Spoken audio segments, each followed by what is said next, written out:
Yes, welcome once again to the seminar, and we are going to start right away.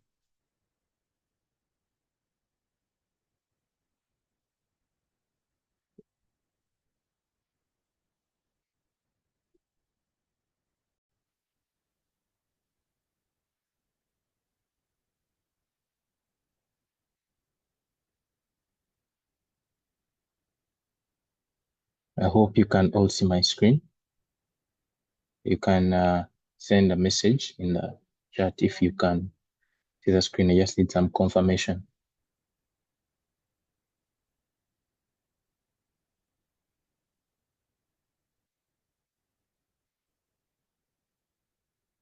All right. Thank you. We shall begin.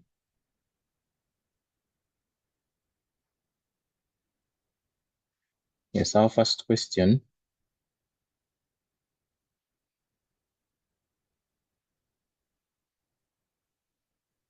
Our first question says, ABC is an equilateral triangle. Forces 89 newtons, 35 newtons, and 50 newtons act along the sides AB, BC, and CA, respectively, of the triangle. Find the magnitude and direction of the resultant force. Then, if a fourth force of magnitude 60 newtons acts from A through the midpoint of BC, find the magnitude of the system of forces. So we shall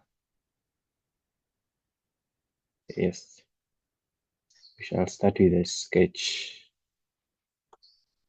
just to illustrate what we are dealing with. So we have a triangle. It's equilateral. That's something important to note. So all these sides are equal, and that means all these angles are 60 degrees. All these are 60 degrees. And let me say this is A, this is B, this is C.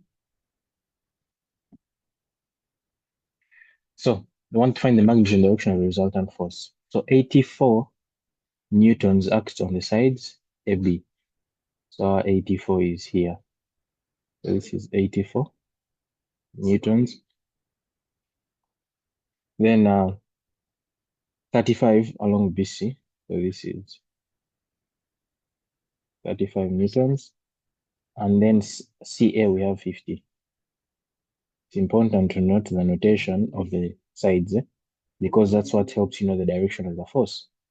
So here we have 15 newtons. So we are going to just represent them as vectors, and that is going to help us really well. So let's say the resultant force.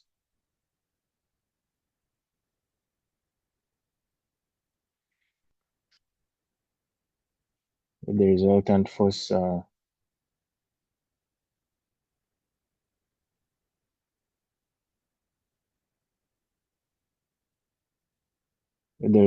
force be F. But remember, I said we are dealing with vectors, and it has two components, X, Y. So we are going to resolve the first one, 84 newtons. 84 newtons is acting along AB, and its X component is going to be 84 cos 0 degrees. Its Y component is going to be 84 sine 0 degrees. That's the first force. Then the next is 35. 35 is acting along BC. So resolving it, we shall have 35 cos of this angle. So all the angles I'm taking are from a horizontal. Yeah? So this entire angle up to where BC is the one I'm taking, and this is going to be 120 degrees. So that's 35 cos of 120 degrees, and that is 35 sine of 120 degrees. Then we go to the next, CA. We're going to take an angle from this horizontal all the way up to CA right there. And that angle is going to be 240 degrees. So that is what we have for the next force. That's 50 cos 240 degrees. and that's 50 sine 240 degrees. So doing the math there gives us our resultant force as 41.5 up here and negative 12.99038 newtons. Yeah, so they want the magnitude and direction. So we go ahead to find the magnitude of this.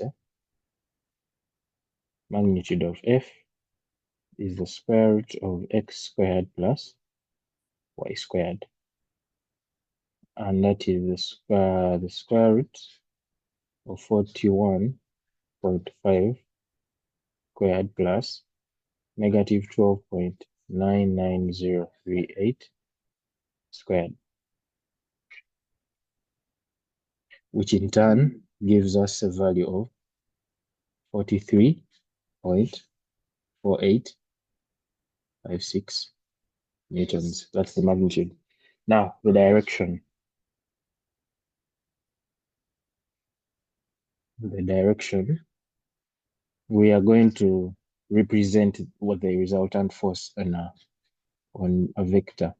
So we have x as 41.5 and it's positive, so we shall take this 41.5 newtons as our x. Then y is negative, so it will point downwards, and that's 12.99038 newtons.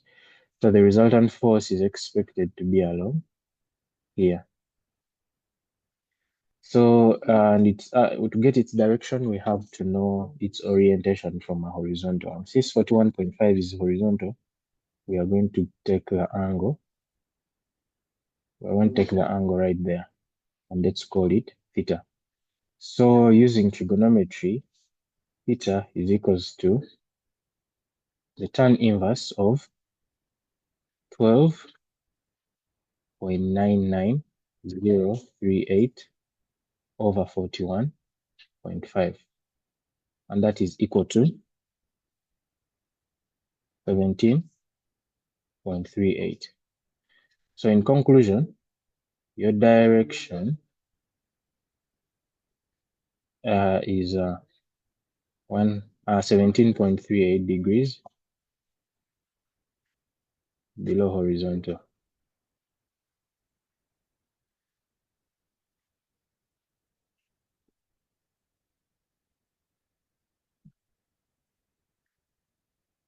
Yeah, so that is part one. If there are no questions, I'll proceed to part two.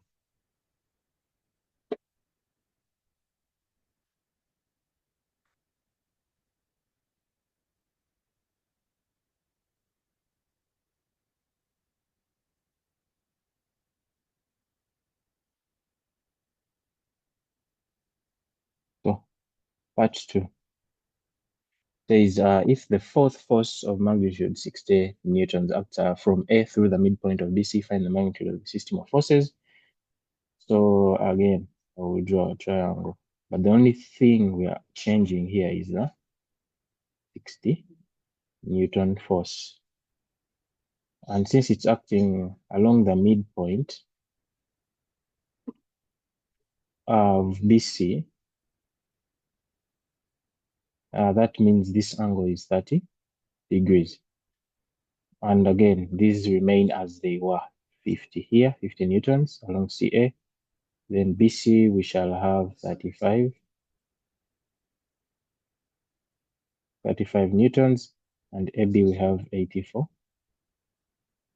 newtons. So, though this time they don't want the magnitude. So our F, which is a component of X and Y, is going to be, what did we have earlier? The only thing we have added is the 60 Newton force. So we're going to just take the values we had earlier. 41.5, negative 12.99038. Then plus then the components of the 60 Newton force. So 60 cos 30 degrees, and then 60 sine 30 degrees. So that gives us our value of F as 93.46152. And then here we have 17.00962 newtons. So the magnitude this time around is going to be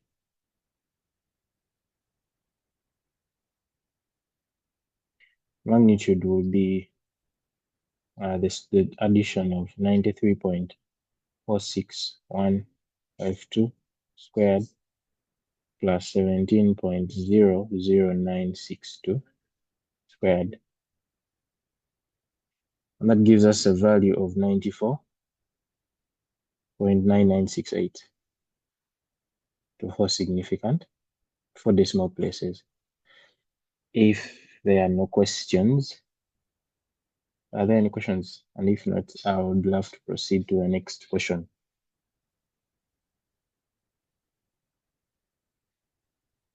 Okay, it looks like that is clear. Let's proceed to the next question 2.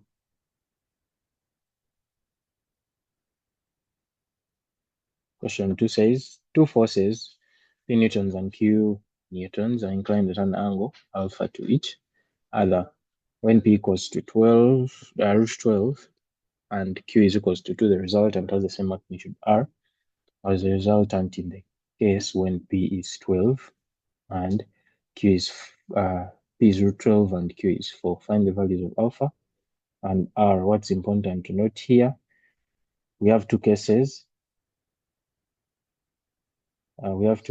But one thing remains the same, and that is alpha remains the same, and Q changes by 2. So the only thing that is changing is Q, and also the magnitude remains the same. So those are the conditions that are going to help us deal with this question.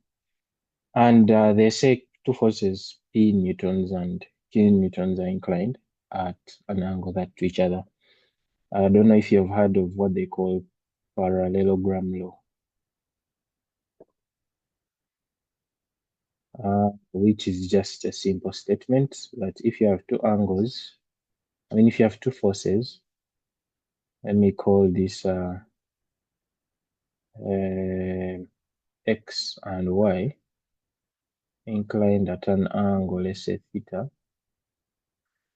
then they can be represented as a parallelogram, and the diagonal, the major diagonal of that parallelogram gives you the resultant force, and that implies x squared plus y squared plus 2xy cos of the angle between them, let's say theta, is equals to the resultant squared, and that's what we are going to apply here. So in case 1, we have that P is root 12 and Q is 2. So we're going to just make substitutions. So in this case, let's say our P is X.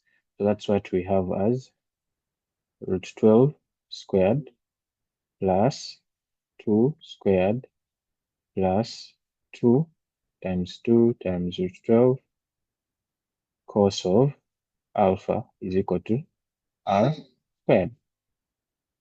That's the first one. And that means R squared is equal to, that means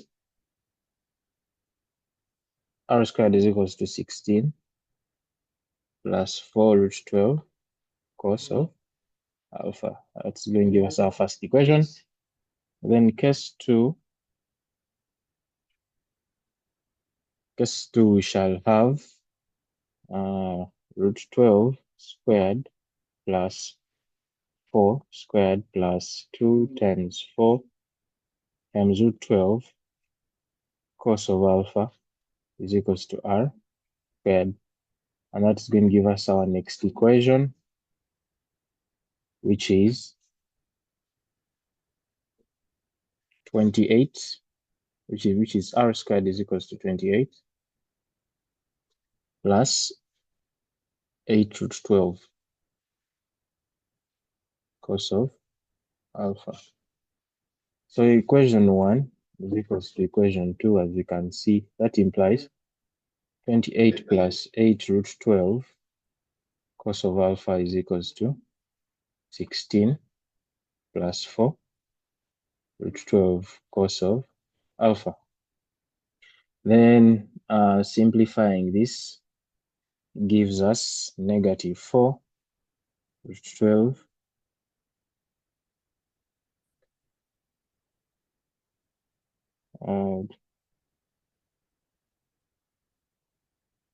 simplifying that gives us negative 4 root 12 cos alpha is equals to 12. And solving this is going to give us cos alpha is equals to negative root 3 over 2. So we are now going to take the acute angle, which represents this ratio, root 3 over 2. So the acute angle is equals to the arc, or the cos inverse of root 3 over 2, and that is 30 degrees. But now the important thing to note is the value here of cos is negative. So that is going to have an implication on the angle we are going to get. So from our quadrants,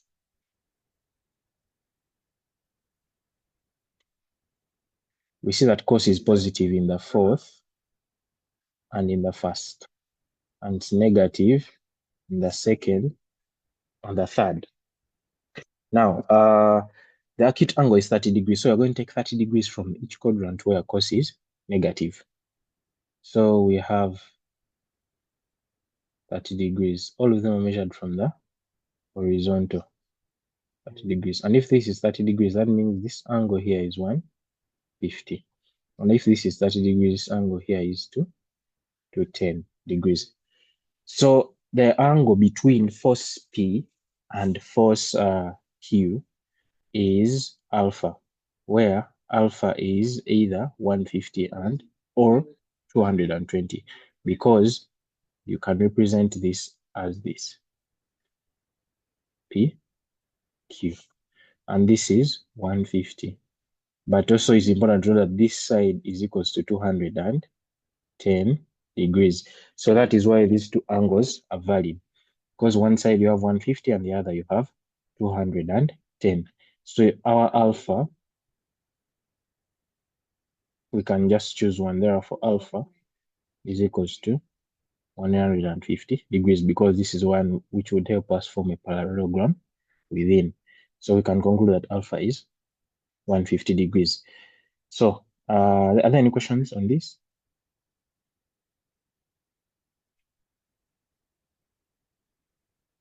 Okay, looks like that's clear. So we can go to finding R. We have found alpha as 150. We shall find R. And to find R, we shall use either equation 1 or equation 2, and either of these two equations is going to help us find the solution. But then remember, our cos alpha is negative root 3 over 2. So we can just make that substitution, and then we get an answer there. So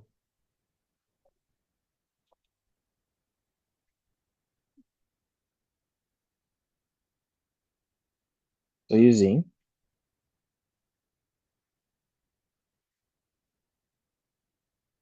we are going to use equation 1, which was saying r squared is equal to 16 plus 4 root 12 cos of alpha, where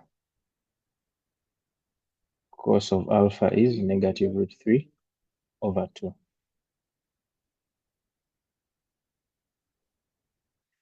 Okay, John, okay, you ask after I've finished this one, because I hadn't seen your message before. So I'll go back and then you'll ask your question. I hope that's okay.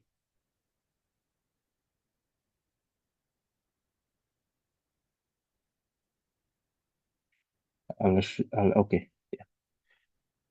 So R squared is equals to 16 plus 4 root 12 times negative root 3 over 2. This is going to give us our R, the square root of what is there. So R is the square root of 16 plus 4 times root 12 times negative root 3 over 2. And that gives us our R as 2 newtons. So that is how we got R. And I think that is clear. So I request to go back to the question John is talking about. Question 1. I don't know if you're talking about question 1 or part 1 of question 2. You can Yes, unmute. sir. Yes, please. Okay, thank you, sir. It was on the first step where you are trying to resolve the 35 and the 50 newtons. Yes, please. And this, I don't know if I'm confusing this method with something else. Mm. And I thought the 35 newtons, when you resolve it to the horizontal, you will be a negative cos and a negative cos, and on the vertical, when you resolve it to the vertical, you get a positive.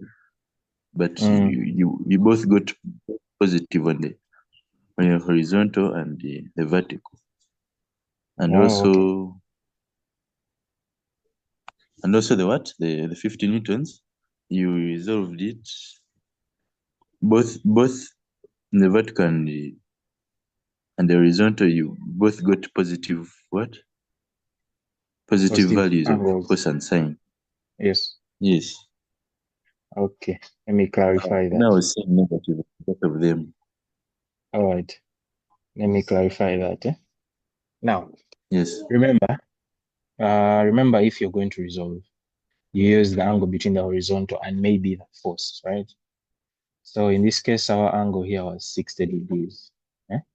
So if we are to resolve 35 alone, we are going to have positive 35 degrees. I mean, 35 times, let me say I'm resolving horizontally. Yeah. Horizontally, I'll have 35 cos of 60 degrees.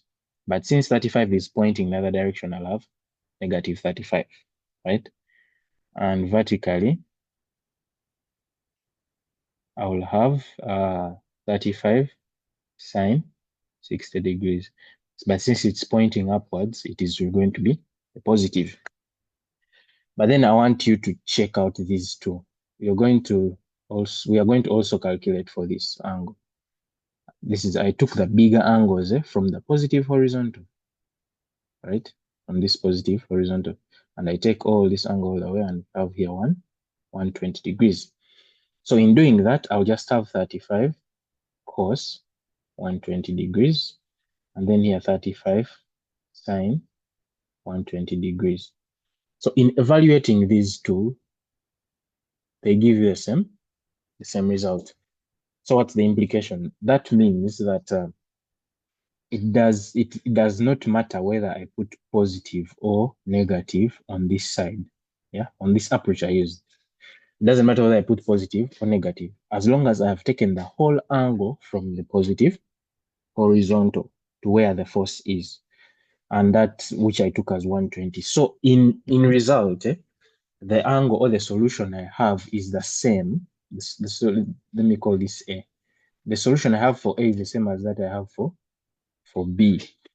But just the difference is here in B, you took note of the acute angle between the horizontal and the force, and you incorporated the direction.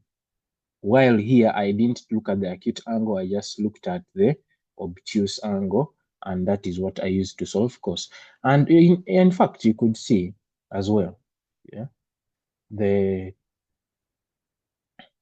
triangle, I mean the quadrants. 120 lies in the second quadrant. And of course, cos is negative there.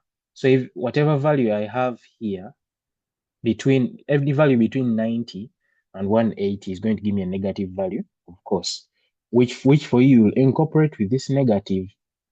So it doesn't really matter. It is just the same thing. And I would suggest that you go with this because it saves you the burden. I suggest you go with this approach right here. It saves you the burden of going to cater for the direction. Is it negative? Is it positive? Here, you just look at the angle from the positive horizon and measure until where the angle is, where the force is acting. It saves you that burden and you do not have to really worry about the directions. The mathematics will check out because the negatives will come out as they have to. Only that, the only thing you have to do is know what angle you're measuring from the positive horizontal all the way. You can take the obtuse angle. If it's acute, you take the acute angle. It doesn't really matter. I hope that explains your query. Yes, sir. Thank you. Okay. Vale. So what of number? Number what? Number 2 there on when we are like concluding that the angle must be over negative or positive. I don't know. Okay. Number 2, this is what we had. We got 2 equations, one being that, the one we have here, and the other being 28 plus 8 root 12 cos alpha. So these 2 equations, and then since they are equal, we solved for alpha, and we got our alpha as 150 degrees. But how we got there, we found that cos of alpha is equals to negative root 3 over 2. And that implies that this negative implies that the angle is in a quadrant where cos is negative. And from our quadrant, cos is negative in the second and third. So the angle has to be either in the second or in the third quadrant. So we draw or we illustrate that with an acute angle there and there. So the acute angle we go to as 30 degrees. So we illustrate 30 degrees there and 30 degrees there. So you can either take this angle or you take this entire angle, either angle A or B. And if you take A, you find that your value is 150. If you take B, your value is 210. But we are looking at angles between 2 forces. So let me assume we have taken 150. 150 is just right there. And this is our P, this is our Q. If you're to measure this other angle outside, it will be 210. And that verifies both the angles. But the reason why we take 150 is that we use the parallelogram law, and to be able to form that parallelogram, you use an internal angle. So that's why I conclude that alpha has to be 150 degrees. I hope that's clear. Understood, sir. Okay, let's go to our next question. Question 3. Question 3 says a particle of mass 50 kilograms is suspended by 2 strings of length 7 centimeters and 24 centimeters attached to 2 points on the same horizontal line at a distance 35 centimeters apart. Find the tensions in the string. So we are going to start.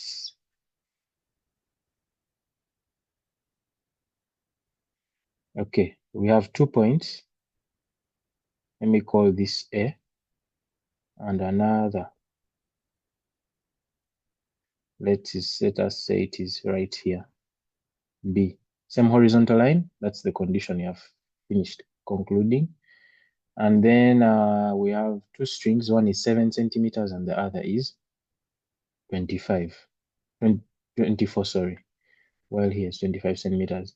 So what do we have here? We have 7, and these are the 2 strings. Let me say they meet at point C, and then this is the other one, 24. So these two strings, they are supporting a particle of mass 5 kilograms. And if it's 5 kilograms, let me say it's pointing downwards here. And let me say it's 5 times G because I want them in newtons. Tension is measured in newtons because it's a force. It's a force within the strings. So we shall use 5G newtons. So what do we have? We have information about the geometry of the ABC. ABC relies the triangle. So we have the geometry of ABC, and we have a force. And the only thing we have to do is find the tensions. Let me call this T2, and let me call this T1. So we are going to use geometry to help us proceed. Now, using geometry, we can be able to find these angles now. Because what we are going to apply is what we call, I don't know if you've heard of it. If you have not, this is an opportunity. Lami's theorem. Lami's theorem simply states that if you have two angles, I mean, if you have three forces, concurrent forces, three concurrent forces, let me say F1, F2, F3, and they share, of course, these three angles. Let me say A, B, C.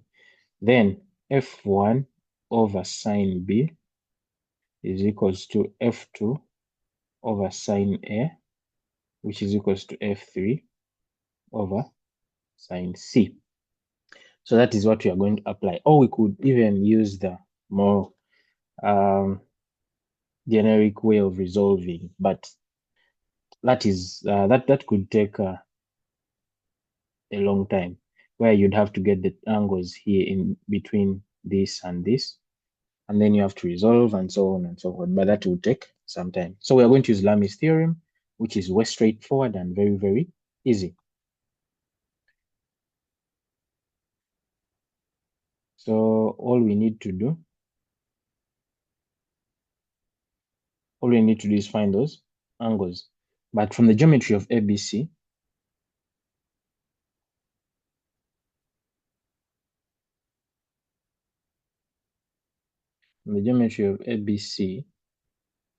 we see that we can use sine rule or cosine rule. But we are interested in getting the angles. So I would suggest we use a cosine rule. Because we have the sides, and that is it. Cosine rule incorporates the sides and the angles. Let me call this my angle. Let me call it alpha. So cosine is going to relate alpha and the 25 centimeters by saying that 25 squared is equals to 7 squared plus 24 squared plus 2 times 7 times 24 cos of alpha. And solving this gives you cos of alpha as a 0, because 25 squared is equal to 7 squared plus 24 squared. What does that mean? That means our alpha is 90 degrees. So we already have alpha at 90 degrees. And if alpha is 90 degrees, then we can be able to find any other angle. So what we are going to do is that we know the geometry of that, and let me draw a horizontal there.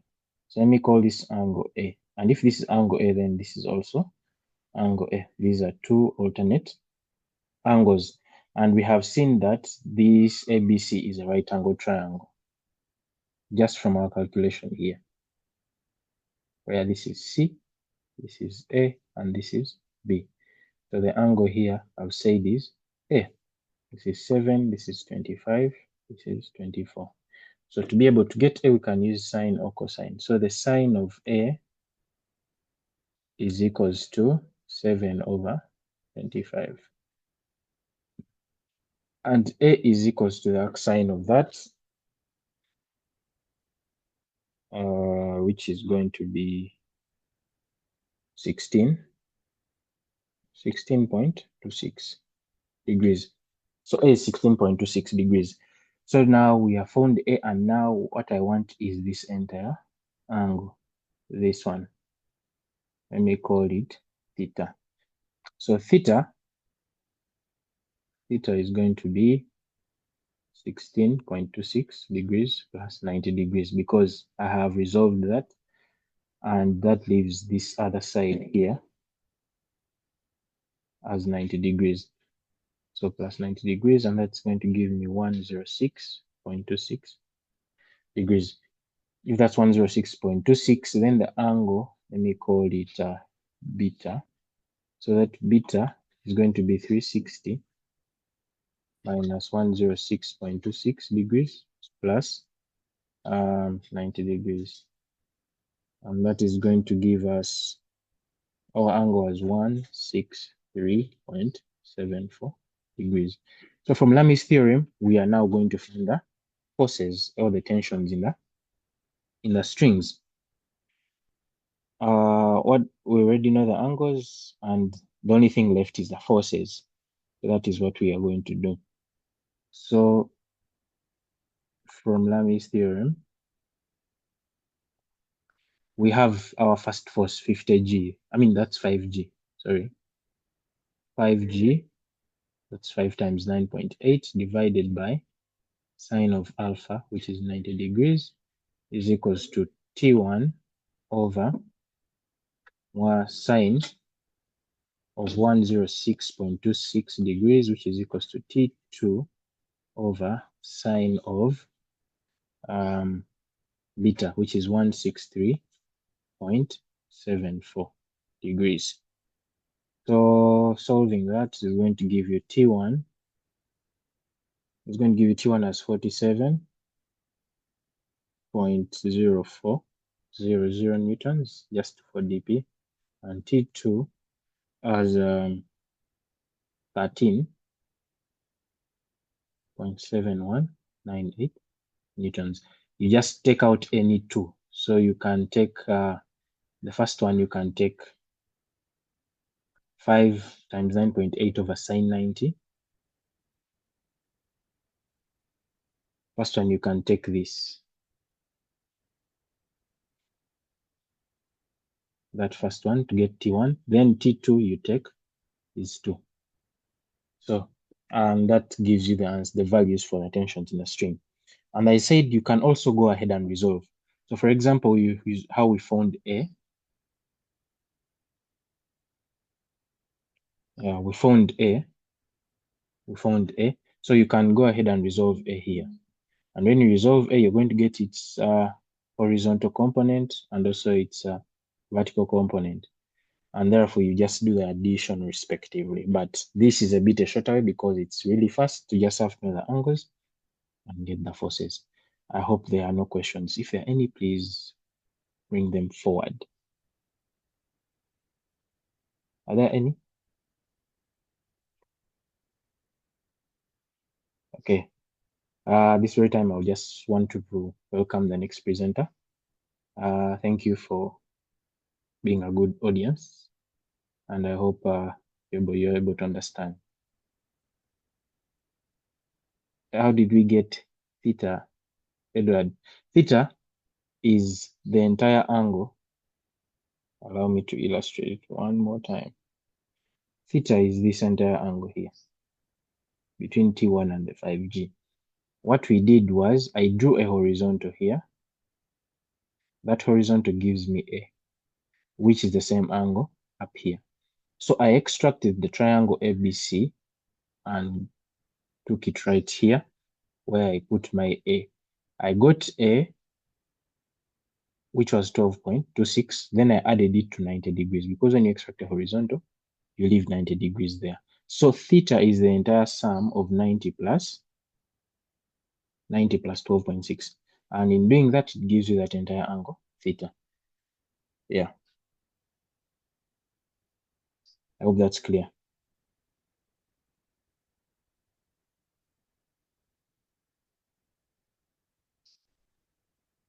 Okay, I will assume that's okay. All right.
Hello, I hope you can all see my screen.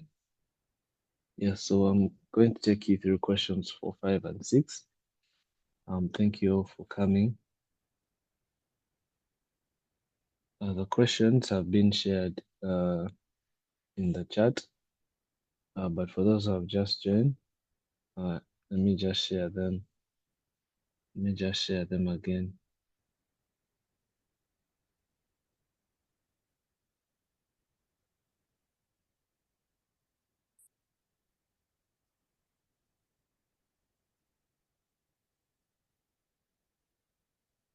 Okay, so questions have been shared in the chat. The recording to this will be available on the MathUp YouTube channel.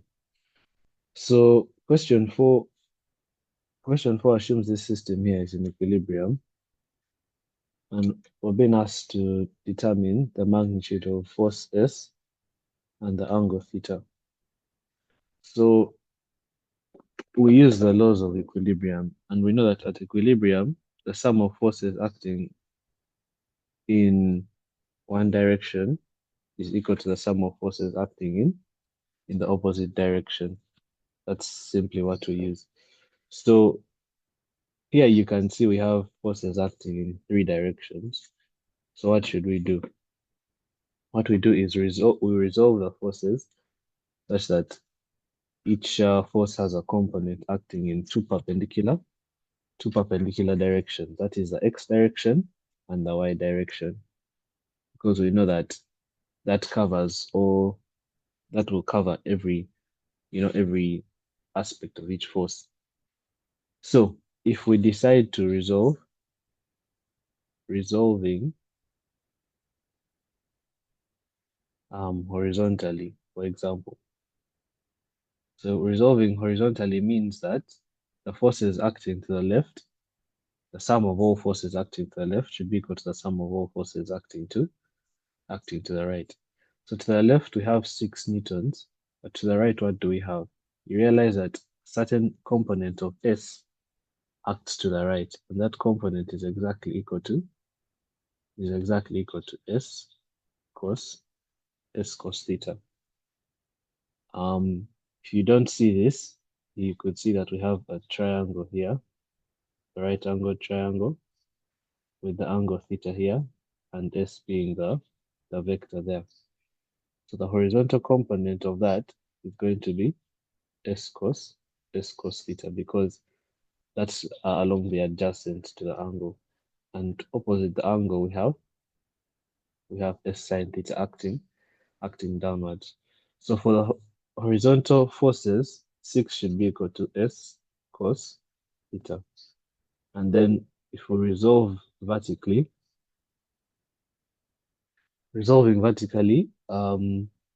6 has no vertical component. You can see that it's acting entirely horizontally, and that's to the left. Similarly, 2.5, the 2.5 Newton force has no horizontal component. So it's acting entirely vertically, and that is upwards. So here we're saying the sum of upward forces should be equal to the sum of downward forces. So we have S cos theta is equal to 6, and S sin theta is equal to 2.5. So the easiest way for us to get theta and S from this is to divide the two equations so that we can eliminate S. So when we do that, dividing equation 2, dividing equation 2 by equation 1, we get S sin theta divided by S cos theta is equal to 2.5 out of 6. So on the left-hand side, you see that S divides itself away. On the left with tan theta, and on the right-hand side, we're left with 5 out of 12. And so the tan of theta is 5 out of 12. Yeah, so to get theta, of course, that means we get the arctan of 5 out of 12. And this is 22.62 degrees to to 2 decimal places. And so to get S, we simply substitute for theta in either equation 1 or equation 2. Yeah, but to get the most accurate answer, S is, you might realize from this statement here that theta can be put in a right angle triangle whose opposite, okay, the side opposite theta is of side length 5, and the side adjacent theta is of side length 12. So if you decided to calculate for the hypotenuse using Pythagoras theorem, you would get this as 13 from Pythagoras theorem. So that would tell you that the cos of theta is actually 12 out of 13, and the sine of theta is actually 5 out of 13. So once you get this, you get S as, from equation 1, S is 6 divided by the cosine of theta, but this is just 6 divided by 12 over 13, which is going to be 6.5. So S is 6.5 newtons in magnitude, and the angle theta is 22.6 degrees to 2 decimal places. Any questions? No. Okay. John. When it comes to resolving S Yes. to the to the vertical. Yes. Oh, for side. Oh. It's okay. I thought it would be like negative, like You thought it would be negative. Well, yeah, like S theta negative. Yes. because it's Like going negative down. S sign. Yes. The thing is, when we're doing these kinds of questions for equilibrium, we are saying that the sum of forces acting in one direction is equal to the sum of forces acting in the other direction. So we don't consider, we don't write negatives because we have already equated the two forces to be acting in the same direction. However, if you want to look at it as a negative, you could consider that what we are basically saying is that if you want, S cos theta minus 6 is equal to 0. So you have S cos theta, but you're subtracting 6 because 6 is going to the left. And we're saying it's equal to 0 because the particle is in what? Is in equilibrium. And for vertically, you could say that 2.5 minus S sine theta is equal to 0. So this is also saying that 2.5 is acting upwards, S sine theta is acting downwards, so it's negative. So when you add those, we are essentially subtracting, but we get 0 because the particle is in what? In equilibrium. Yeah, so you could use this if you're really keen on using the directions. But the idea we're using here is that forces acting in one direction is equal to forces acting in the opposite direction. So if we put negative there, would be changing what we're trying to say. Okay, sir. Okay. Yeah. Any other questions there?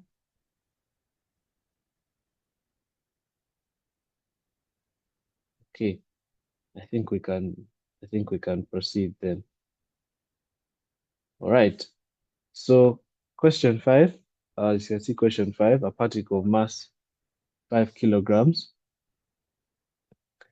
is placed along a smooth plane inclined to the horizontal at an angle of 30 degrees. So if I were to draw a sketch,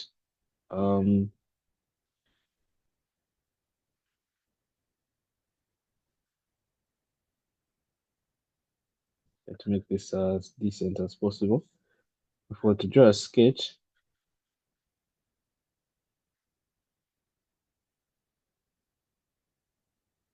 we've been told that this angle is 30 degrees and the mass of this particle is 5 kilograms. So we know that its weight, which acts vertically downwards, is going to be 5 times acceleration due to gravity, 5g. And we've been asked to find the magnitude of the force that acts parallel to the plane. So if we have an inclined plane, we want to find the forces that are acting on this particle. But I've clearly just shown that it's only the weight that's acting on this particle. But there's also, of course, the reaction, which acts perpendicular to the plane. So the reaction acts perpendicular to the surface, the normal reaction. That comes from, Newton's third law of motion. Now, when we have an inclined plane, we resolve in two directions, but this time not horizontally and vertically. We resolve in the directions parallel to the plane and perpendicular to the plane. So in other words, the reaction is already perpendicular to the plane, so we don't need to resolve it. However, the weight is not acting parallel to the plane or perpendicular to the plane, so we need to resolve the weight. Now notice that the weight is acting vertically downwards. This is the direction, you could say, parallel to the plane. And at the bottom, I have 30 degrees here. So you could say that's my weight, 5g acting downwards. How do I resolve it? Either, perpendicular to the plane or parallel to the plane. So you need to find the angle so that you can actually come up with the right resolution. This angle here is going to be 90 degrees.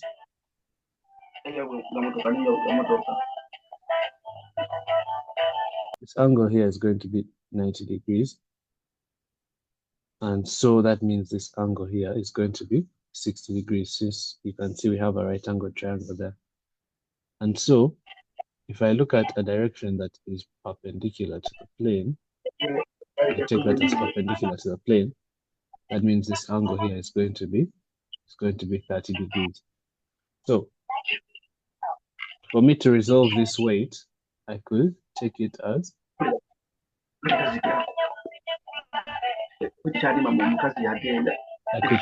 something like that.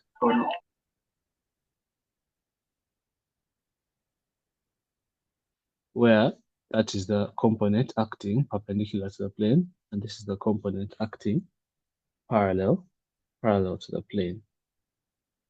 Now, what are the magnitudes of those components? As you can see, the one here is adjacent to the 30 degrees. So this is going to be 5g cos 30 degrees. Alternatively, you could have looked at it as the one opposite to the 60 degrees. You could have used this side, which I'm going to show you. So this is going to be 5g sine 30 degrees because it's opposite to the 30 degrees.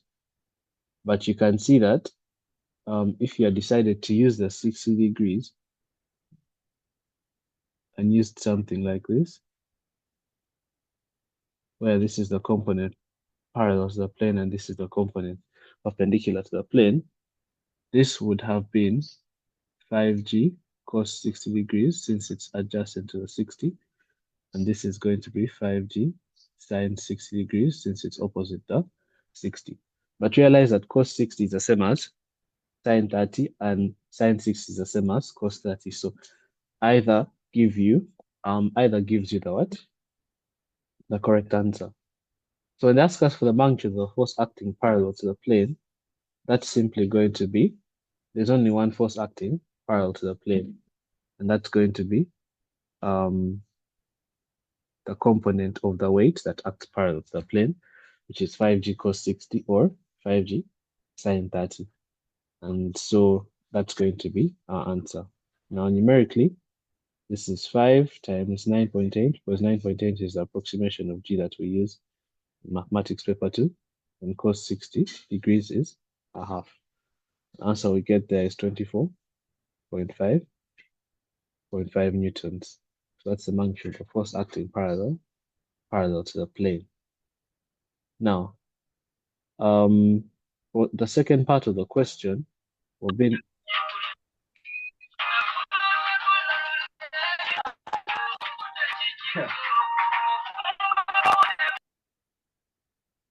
there's someone who's your username is unclear, but you're using an Infinix X6516. Your video is on and you keep unmuting, and it's interrupting the seminar. So please sort that out. Only unmute if you have a question or a comment. Otherwise, please remain muted. So, to find the answer the second part of the question, we have another force that has been brought into play. So we have force the normal reaction. Forgive that my line isn't straight. We have the weight, but we've seen the weight can be broken down into those two forces, where this is 5G cos 30 degrees, and this is 5G sine 30 degrees. So we've been asked to find the magnitude of the force acting horizontally, yeah? So that force is going to act horizontally, required to keep the particle in equilibrium. Now, again, this is very similar to the question that we've just done. All we have to do is resolve for this force in the directions in which the other forces are already resolved, and that is parallel to the plane and perpendicular to the plane. So parallel to the plane, you can see that that angle is going to be 30 degrees. It's 30 degrees because this is parallel to the plane. This dotted line that I've just drawn is parallel to the plane, and the horizontal line is parallel to this base right here. So that angle is going to be 30 degrees.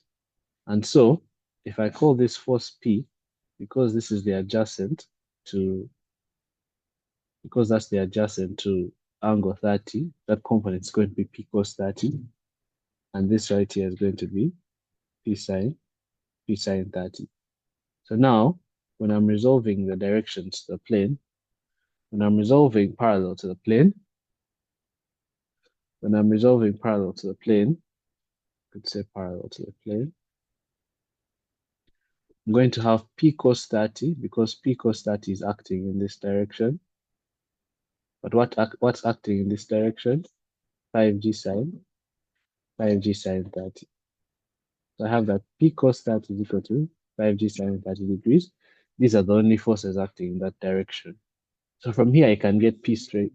I can get P straight away. Yeah, so I don't need to. From here, I can get P straight away. I don't need to worry about resolving the perpendicular direction. But if you want to resolve in the perpendicular direction, just to see what it would do, the normal reaction comes into play. So you can see that in this direction, I have P sine 30 degrees plus 5G cos 30 degrees. And in the other direction, I have the normal reaction. So P sine 30 plus 5G cos 30 is equal to R. If you wanted to find R, you first have to find P. Now, usually also in such questions, there's an element of friction. There's an element of friction that comes into play. Okay, I've been asked to repeat the P thing. So the question is asking us to find the magnitude of the force that keeps the particle in equilibrium. The person who asked this question when I'm done explaining, you tell me if I've explained to your satisfaction. So, P is the force acting horizontally to keep the particle in equilibrium. But as you can see, if we just come back to this question here, if you look at S 2.5 and 6, it's hard for us to tell, if this particle, if, there is equilibrium here, it's hard for us to tell what S is just by looking, because S is acting in a direction that's not related to the directions of the two forces that have been given. So what do? We find a way to express S in the directions that we can relate with the forces that have been given. So we find a component of S that would be acting horizontally, just like the 6 Newton force is acting horizontally. And we find a component of S that would be acting vertically, just like the 2.5 Newton force is acting vertically. Similarly, here we have a horizontal force P. But if you look at all the other forces, they are acting perpendicular to the plane and parallel to the plane. So that means this force P, we have to express in these two directions, parallel to the plane and perpendicular to the plane.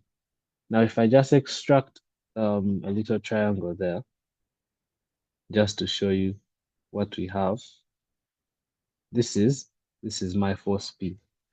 And this angle here is 30 degrees, I explained, because this part here is parallel to the plane, and this part here, where force P is acting horizontal, is parallel to this base right here.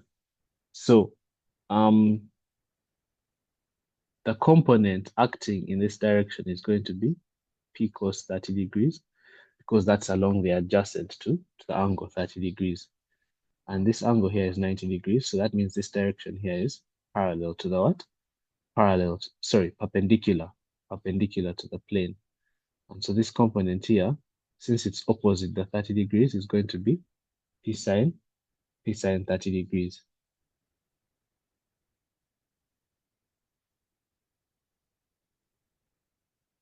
Okay, yeah, so I'm going to request that if you're asking questions, you send them to the chat, not to like me personally, because people can benefit from your questions, yeah? So I request that if you're asking questions, to send them in the chat where everyone can see them. Yeah. So I hope I've answered the first question, why we have P cos 30 and P sin 30 in that direction. Someone's asking why isn't P?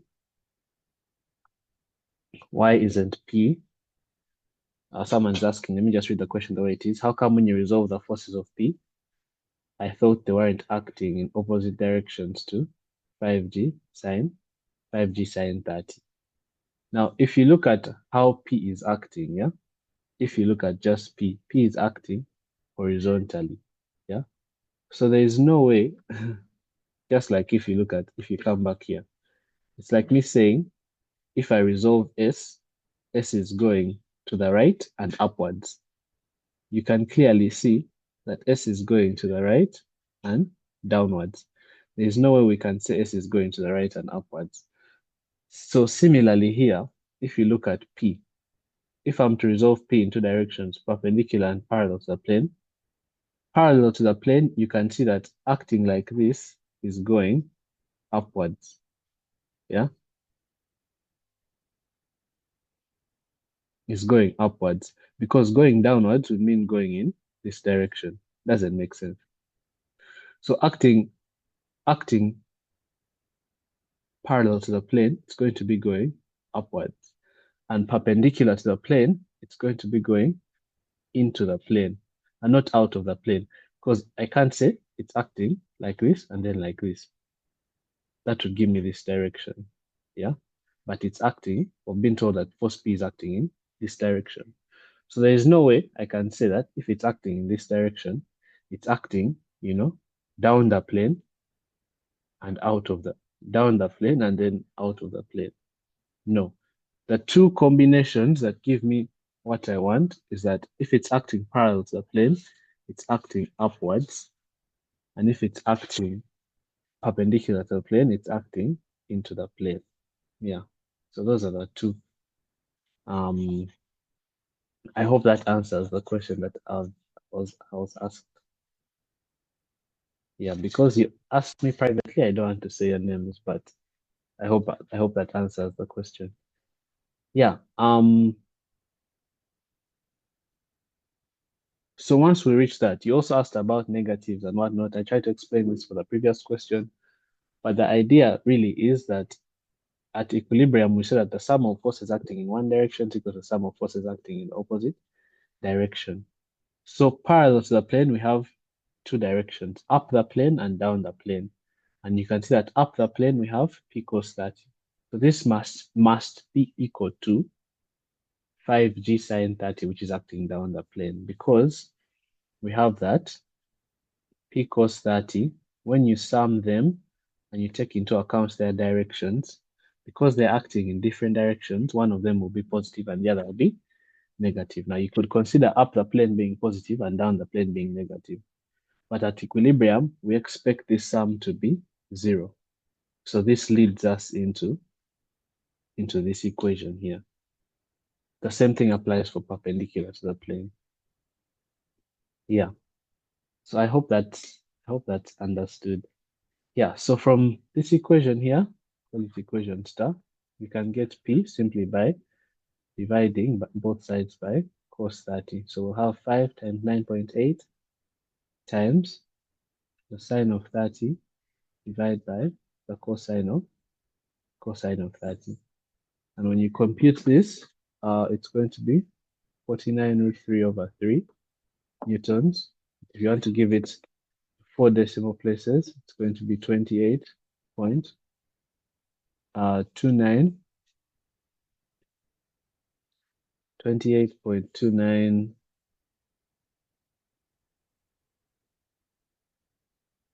2902 newtons. Yeah. Are there any more questions?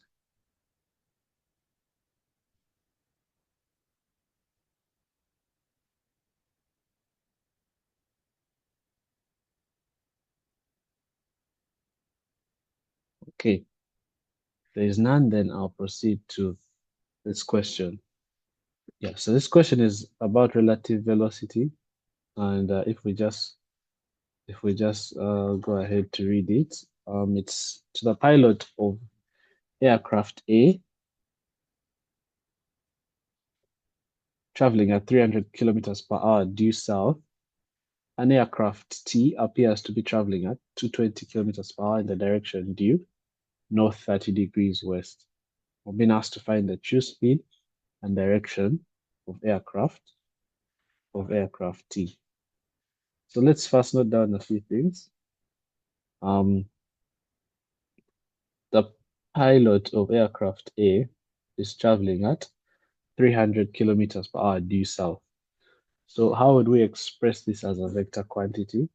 If we just have this on some kind of axis, 300 kilometers due south would look like something like this in that direction. So as a vector, on the XY plane, you could say this is going to be horizontally 0, but vertically negative 300. This is in kilometers per hour, of course. And then the relative velocity. The relative velocity, because we're being told to the pilot of aircraft A, an aircraft T appears to be traveling.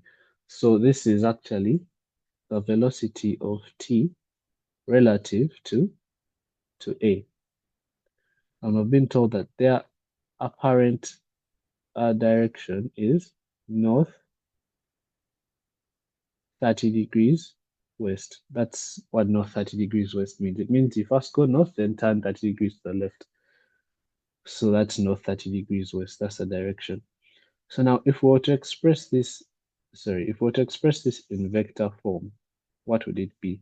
It means we have to resolve Now, if that angle there is 30 degrees, it means this angle here is 60 degrees, the angle made with the horizontal. So that means you can see that he's going to the left and upwards. To the left means negative, so that's going to be negative 220 times the cosine of 60 degrees. And upwards, it's going to be 220 sine 60 degrees. Now, of course, when you simplify this, this is going to be negative 110, and this is going to be 110 root 3. Of course, you could give the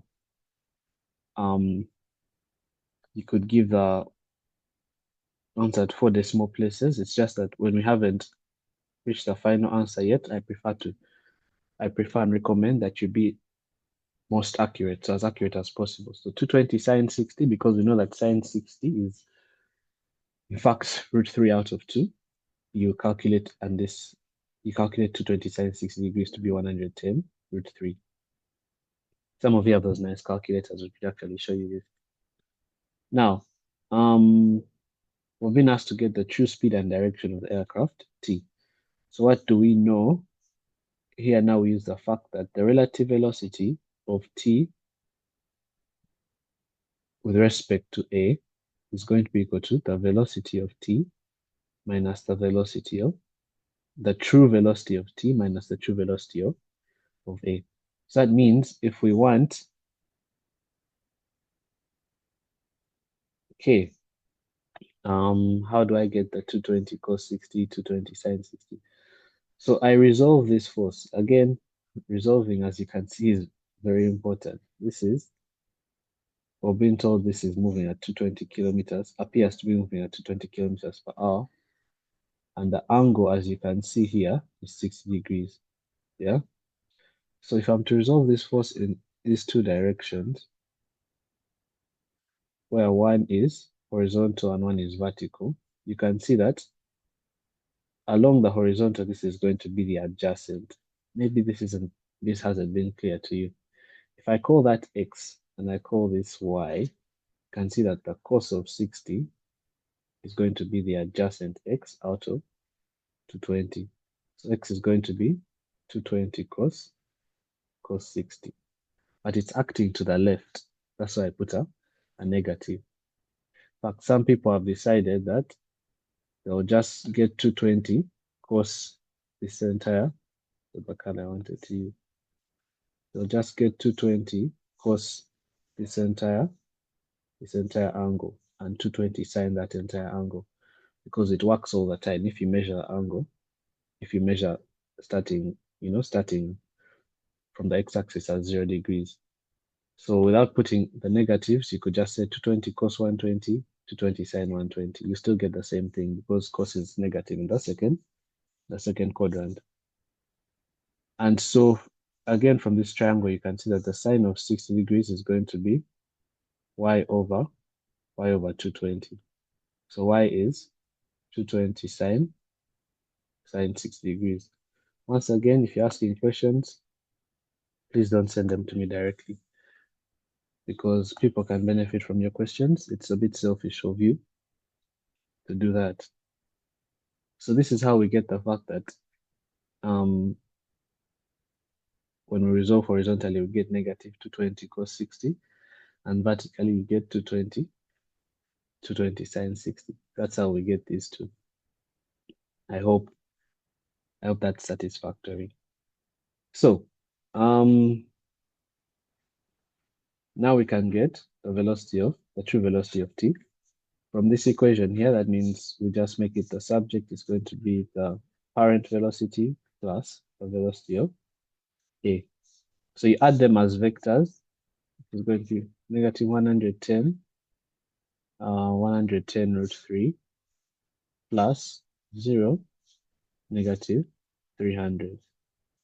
So this becomes minus 110 and 110 root 3 minus 300. Now it might be, for those who used decimals for this 110 root 3, you sort of have an advantage, because to someone who hasn't used decimals, it might not be clear for you to see that this number here is actually negative. So because it's negative, it might be better for you to write it as minus 110 negative 300 minus 110 root 3. Because you know that a minus b is the same as negative, the negative of b minus a. And it's better for you if you actually write it like this, because when you're finding the true velocity of t, and you have your triangle there, because we've been asked to find the true speed and the direction. So of course, for the direction, you can see it's going to be the horizontal component is 110, but to the left.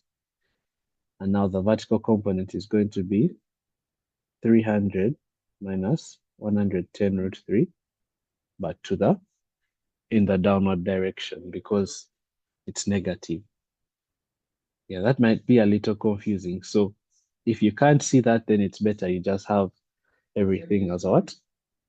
Like as decimals. But I would suggest if you're working, because you know your final answer has to be to 4 decimal places, when you're working, you could have your intermediate work to 6 decimal places.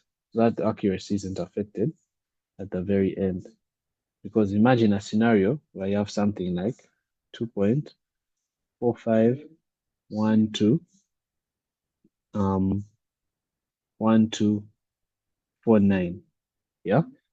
If you approximate this to 4 decimal places, what do you get? You're going to get to 4 decimal places. This is 2.4512. But if you approximate this to 5 decimal places, it's going to be 2.45125. And then if you approximate this to 4, it's going to be 2.4513. So you can see how accuracy is affected if you don't take into consideration, these little things. So I prefer to keep my answer most accurate, but if that's hard for you, then as you're working along the way, just keep it to what? To about 6 decimal places to be safe. Yeah, so the angle here, you could call it theta. To get the direction, that means tan of theta. That means this is the direction in which the true velocity of aircraft t is. So tan theta is going to be 300 minus 110 root 3 divided by 110. So you get theta as the arc tan of 300 minus 110 root 3 divided by 110. This is equal to 44.86 degrees. So angles are given to decimal places. So if this angle is 44.86, it means if I were to have my compass points, this is obviously west. The direction of the 110 is west. So this is south. How many degrees west? So to get this angle, we call it alpha. You can see that alpha is 90 degrees minus theta. So the angle there is going to be south 45.14 degrees west. So that's the direction of t. And so the true speed, of course, is just the magnitude of this vector vt. And that's going to be the square root of minus 110 squared plus minus 300 minus 110 root 3, all this squared. When you calculate that, you should get your final answer as 155.1923 kilometers per hour. Yeah, so again, relative velocity question, you need to know how to resolve because you've seen how important it is to express both the speeds we're being given as velocities in vector form. Once we do that, then we come back to this relationship between the relative velocity and the true velocities of the moving bodies. And then we use that to get the true velocity of aircraft T, but in vector form. And from that, we can get direction and the speed. Yeah. Are there any questions there?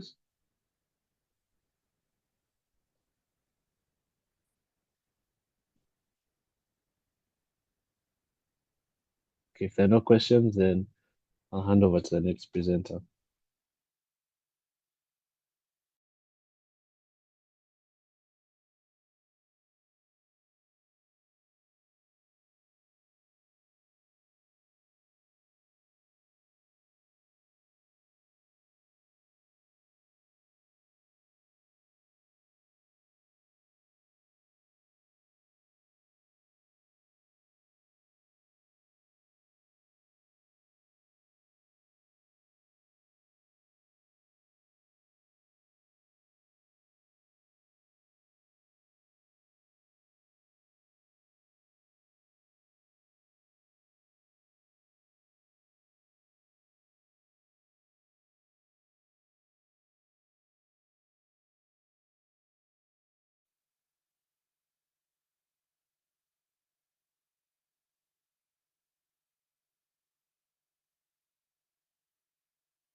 Okay, so Angel is asking, why do we add the two velocities? So a short explanation is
look.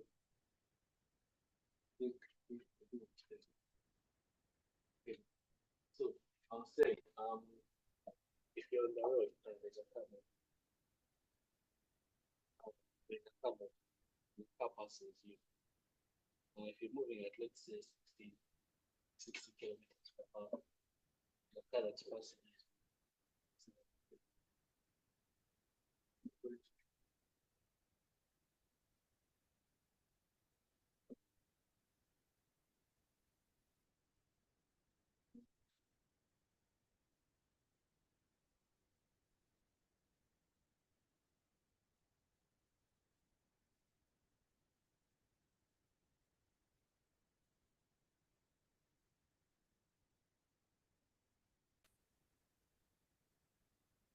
So the car next to you is moving at 70 kilometers per hour. It passes you, who's moving at 60 kilometers per hour. I don't know if you've noticed, but if you were to just observe the car that's overtaking you, it's not going to look like, it's not going to look like, it's not going to look like it's moving at 70 kilometers per hour. it's going to look like it's moving just a little faster than you, because relative to you, the velocity you observe is as though you are still, as though you're not moving. So the velocity you observe will be as though you are moving at 0 kilometers per hour. So as though you are still. And so what we do is we subtract this 60 from your velocity, but also from the velocity of the person you're observing. And so that will give us their relative velocity with respect to you. So their velocity relative to you, which is going to be 70 minus 60, which is 10 kilometers per hour. So that's basically the principle that we use when we're, working out questions like these, that the velocity of t relative to a is going to be the velocity of t minus the velocity of a, because a observes t as though a is still. That's the principle behind it. I hope it answers your question. So another way this looks, it looks in practice is that if you're moving in opposite directions, a car that's moving in opposite directions to you looks as though it's zooming past very fast, even if it's moving really slowly. So say you are moving in this direction at 50 kilometers per hour, and this car is moving 20 kilometers per hour, but in this direction. Because you're moving in opposite directions, as a vector, this would be 20, 0, and your velocity as a vector would be negative 50, 0. Now, when you subtract those two, you realize you get 70, 0. So it looks like to you, if you are still, it looks like they're moving at 70 kilometers per hour to the in that direction. But that's just their velocity relative to you. Yeah, it's not the actual velocity. So with relative velocity, we assume that you are not moving, and so that means you just subtract your velocity from the person that you observe. That becomes their velocity relative to you. I hope that answers your question, and I hope you can hear us. We're going to try to be as loud as possible. For some reason, the speakers are not working as they usually do, but keep informing us.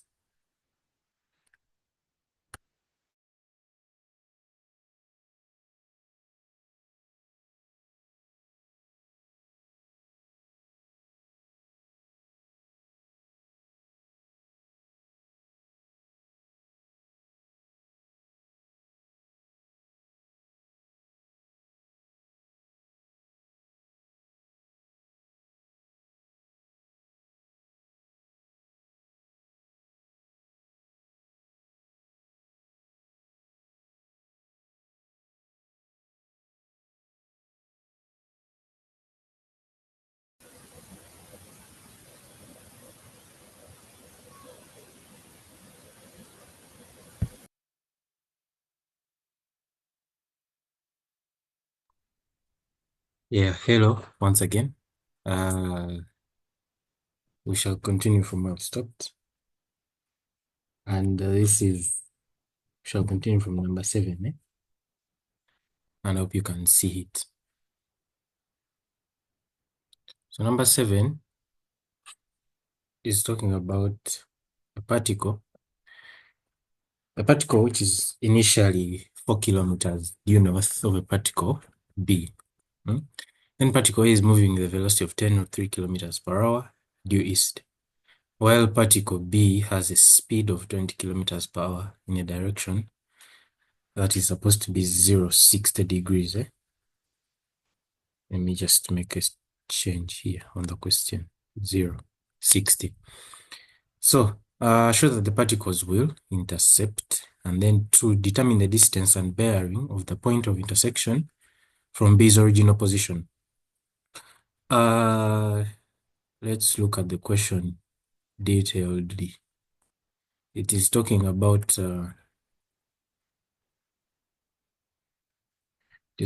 two particles. They were in different places, then they meet. So that means that from the time I start counting, or from the point I start taking note of the time, they have to travel the same distance if they are to meet somewhere. So that is just the underlying principle of this question. So we shall just represent this with the diagram. So let me say this is our particle A, which is north of particle B, and it is 4 kilometers. So they say A moves due east with a velocity. A is moving east with a velocity of 10√3. This is 10√3 kilometers per hour. And then B is moving at 060 degrees at 20 kilometers per hour. Definitely from our sketch, we see that these two have to meet. But that means that let's say they meet at a point somewhere here. This is the meeting point. So from the time they start moving up to the time they meet here, it has to be the same for each. So A has to take a certain time t to move from here to here. And then B has to take a certain time to move from here to here, all of which has to be the same. So that's the underlying principle. They are going to intercept, but they have to take the same time. So we shall just start by representing their positions in terms of vectors. We can take that B is at the origin at 0, 0. And then A is therefore at 0, 4. Or you could take A to be 0, 0, and that means B is at 0, -4. But negatives are quite cumbersome to deal with. So we shall just take the positives and let's now get to solving. So we shall represent these positions can be denoted as this, as terms of vectors. So let the position of A be that it is equal to the initial position of A plus the velocity of A times the time. In other words, RA, which is the position of A at any time, is given by its initial position plus the product of its velocity and time. I don't think I've said 14 anywhere, Jen, but I think maybe you're talking about this. This is 0, 4. These are coordinates 0, 0 and 0, 4. So yes, so as I said, the position of particle A at any time is equals to the sum of its initial position plus the product of the velocity and time. You realize this gives you this VAT, this is giving you distance or displacement, sorry. It's giving you displacement. So that is the idea.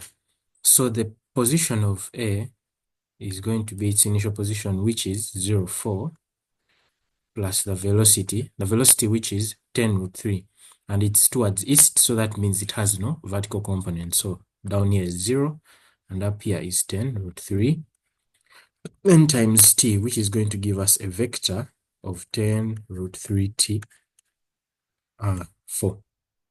So that is RA. Then RB, again, same logic. We shall have RB as its initial position is 0, 0, then plus the velocity, which is, now we are going to resolve that, this 20 kilometers per hour. So horizontally we have 20, this is 30 degrees. So this is 30, so when we resolve, we shall have 20 cos of 30 degrees, and here we shall have 20 sine of 30 degrees. Times t, which is equal to a single vector. That is 10√3 and 10t. So as we said, if they are going to meet, then the time has to be the same. And remember, at their meeting point or their point of interception, or at their point of interception, their positions have to be the same because they are sharing a point. So that means at interception,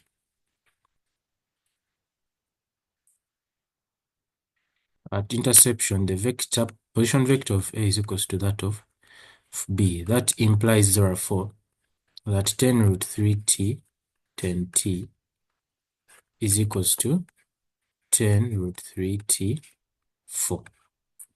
So equating components, that is going to give us t is equals to 4 over 10, and that is 0.4 hours. So if to intercept, then the time has to be the same. So we are going to prove that they intercept. How? Since we have obtained the time from the lower coordinates or the lower components of the vector, we shall show that, of course, t satisfies those of the x component or the upper coordinates. So we shall see, of course, you're already saying 10 root 3t is equals to 10 root 3t. And even though I put 0.4, they are going to cancel out. So that is a fact, and that is the proof that they intercept.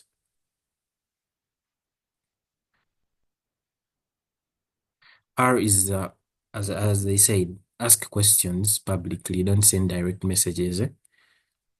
So R is Matthew. R is the position vector. R is the position vector of the particle at any time. But the R note you're seeing is representing the position vector at time is equals to 0 or initially. Yes, I hope that's okay. And then that's the fact that they intercept. So they want to determine the distance and bearing of the point of interception from B's original position. So we are going to find the distance and bearing of the point of interception from B's original position. Okay, the proof part, let me just run through it one more time. When we read the question, we see that the underlying thing is that they intercept. That means they have to meet at a common point. They have to meet at a common point. Let me call this point C. Point C here. So particle A and particle B move and they meet at point C. So we are saying initial conditions. We are saying things like initially, they are 4 kilometers. Particle A is initially 4 kilometers due north of particle B. And they give us their speeds they are moving with. So they started timing, or the person started observing when particle A was 4 kilometers above particle B or north of particle B. So from then on, the time it takes to reach C has to be equal to the time B takes to reach C. So if that is the case, then that is one fact that we know, and that's going to help us in this proof. Next, they meet at a common point. That means they will share the position vector, because the position vector of point A now initially is equal to 0, 4, with reference to B as the origin, and the position vector of B initially is 0, 0. So at point C, they share a position vector. So the vector that will represent the position vector of A when it is at C has to be equal to that represents B when it's at C.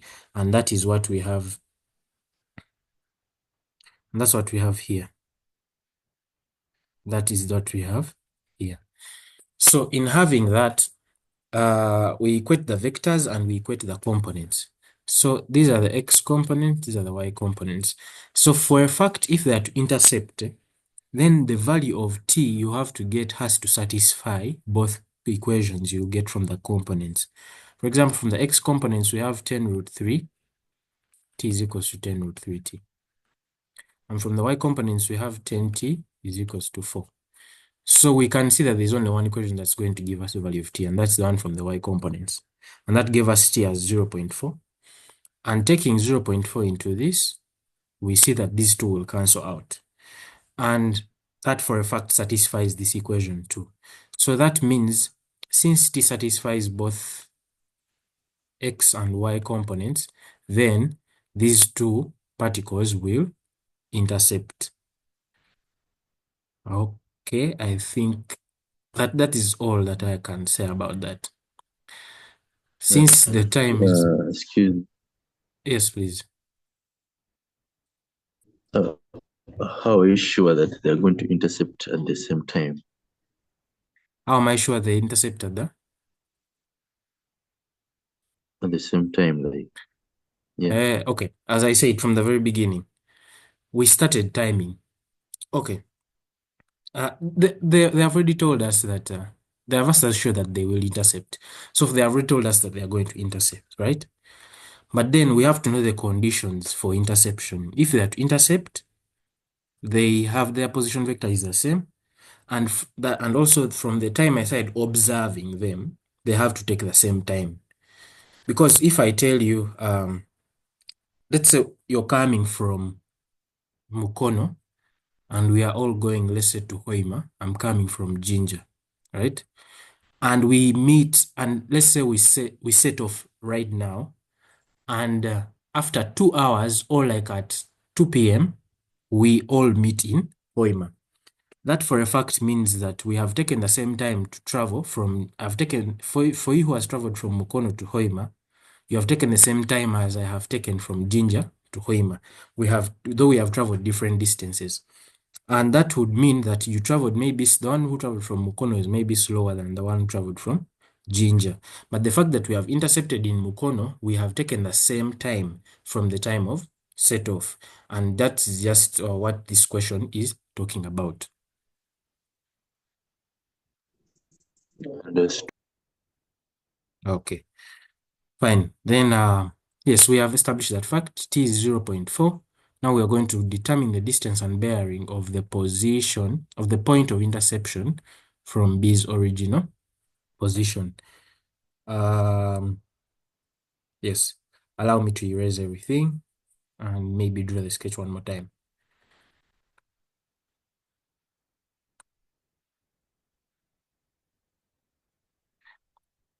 Jane, yes, it would be an aspect of speed, but I'm just trying to use it to explain what is going on here. You get, I'm just using it to explain what's going on here. For a fact, particle B is going to travel a longer distance, and we actually see it is traveling at 20 kilometers per hour. Sorry. Particle B is traveling at 20 kilometers per hour, and this one is at 10√3. So it is, and these are vectors, so it is quite difficult to say that you would exclude speed. So speed has to be there, and I just used it to explain what is going on. It is not that we are looking at speed here. Here we are looking at the time, because initially they are at certain positions, and after certain time they are at the same position. So the time I started timing from where B was and A was, they take the same time to reach the interception point. So that's just basically it. And also, as I said, particle B will travel a far longer distance. And if you convert 10√3 into actual values, you have it as 17 point something, which is less than that distance that is traveled. Which is less than the speed that B is using. So B, for a fact, is using a faster speed to travel a longer distance so that it reaches point C, or the interception point, at the same time as A. So yeah, that is basically it. So we shall get into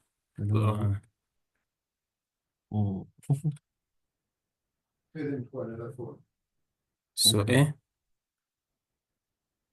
B, and then C, meeting point. 10 kilometers per hour. This is at 20. This is the interception point. Now, yeah, we have already established that T is 0.4 hours. Now, to get the distance and bearing of the point of interception from B's original position, first of all, the sketch speaks something or as well. So your calculations just have to prove it right. The sketch is showing us that that we are looking at B's original position and also the meeting the interception point. So the distance is, we have to calculate this. That whole distance is what is going to give us. That distance is what is going to give us the value we want here. So we have to find the position vector representing BC. And also after that we'll find its magnitude, and therefore we can also find and after that we can find the what's it called, the bearing. So remember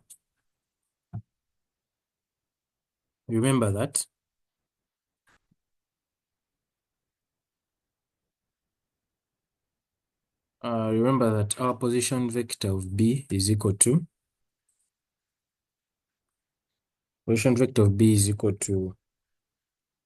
10 root 3t 10 root 3.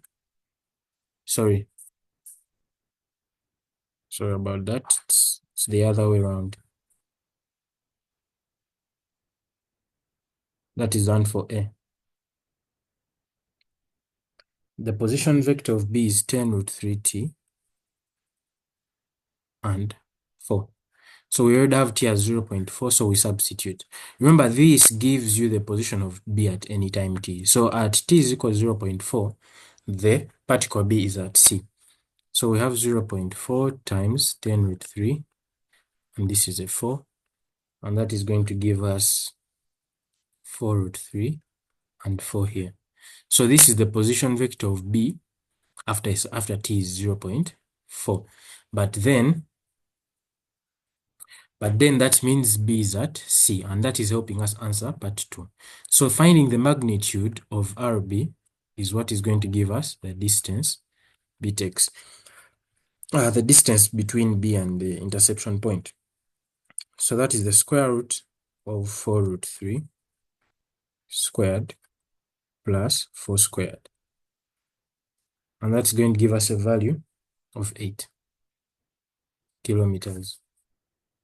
So that is the distance. And then the bearing, you're going to just find the angle that this vector represents. So the bearing, you can find the arctan or the tan inverse of 4 over root 3. And that is 30 degrees. And as I said, the sketch speaks something about the solution you're going to get. You realize that this is 30 and this is 30. So now the bearing of the point, we are going to measure it from north, all this, and that is going to give us our bearing. So that is going to be the bearing is 180 plus what? Plus 60. Or you can say 270 minus 30. So our bearing is it's 240.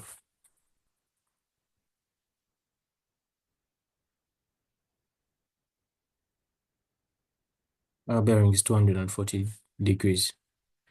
So that is that for question 7. Are there any questions?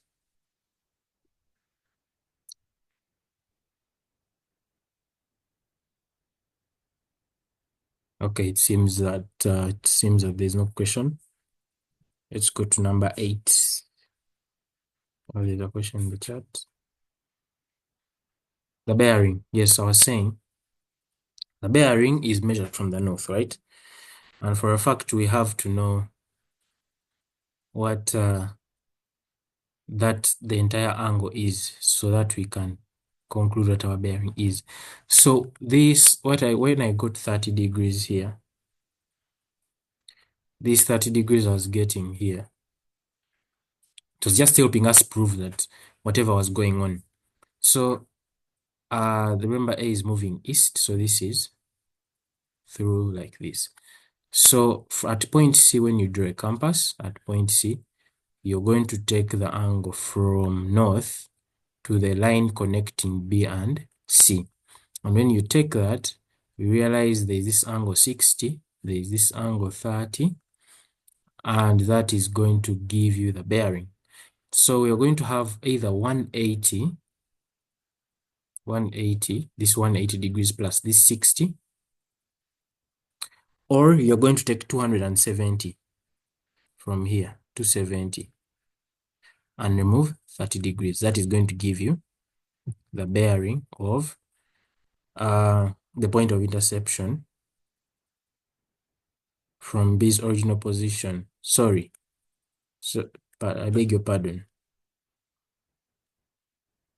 Yes, I beg your pardon. I made this bearing I was giving you is from C's. I'm giving the bearing of B from C, but the bearing of the point of interception from B, that means I have to draw the compass at B. Sorry about that. So the bearing of C, of the point of interception, that is C from B, is the compass at B, and I take out that 60 degrees. So the bearing, or the actual bearing, the true answer, is 060 degrees. That is the bearing of the point of interception from B's original position. Sorry about that. That was an oversight. I hope that is clear now.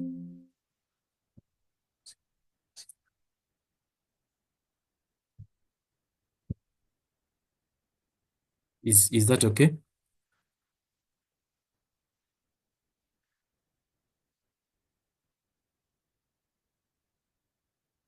I think that's fine.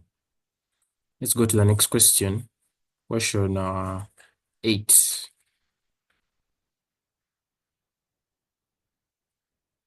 Question 8.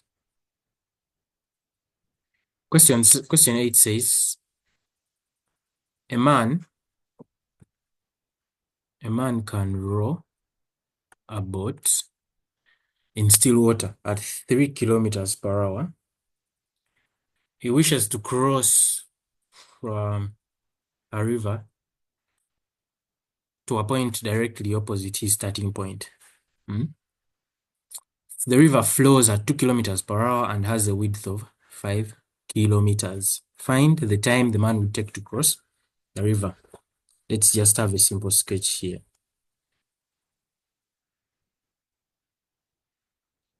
So a man wishes to, let's say he's down here at A, right? And he wishes to cross to go towards B. And they're saying he wishes to cross a river to a point directly opposite the starting point. Remember, the river is flowing at a given velocity. For example, in this case, they've given us 2 kilometers per hour. Let's say the river is flowing in that direction, and this is 2 kilometers per hour. So the man wants to go to B, and he's setting off from A. If he sets off from A to B, the river is going to have an impact on his boat, and perhaps he will not end up at B, but somewhere downstream. Like here, he may end up at C if he sets off directly towards B. And definitely, if he sets off towards C, the river may even push him further down. So that is not logical. So therefore, if he wants to get to point B, he has to set off against the river, so that if the river pushes him, he's not very far from B. So the right thing the man would do is to set off against the flow of the river. And if you set off against the flow of the river, remember, he can row the boat at 3 kilometers per hour. So that is very, very logical for him to set off in that direction. So that in case anything happens, of course something is going to happen because the river is flowing the other direction, he's going to end up at B. So they want us to just find the time he would take to cross the river. So we are going to use velocities, these velocities that we know. For example, we know the velocity of the boat, which is in this direction. Let me call this point E. So from A to E, we know the velocity the man has to set off with. And then due to the river, which is flowing these to the right, it's going to have an impact due to its flow, and its velocity of 2 kilometers per hour could be represented between E and B. Just to help, this is an idealization or just a simplification of the whatever is going on in the river. So it is assumed that the man will move from A to E, and the river will push him to B. That is why I have the 2 kilometers per hour right there. So once the rest we are going to do is find the velocity which the man can use to set off from A to B without the river pushing him. Now that is something that would have happened, but it can't happen because the man can only row for 3 kilometers per hour. So he has to take advantage of the fact that the river is flowing downwards so that he can be able to reach his desired point. So we shall extract that triangle EBA.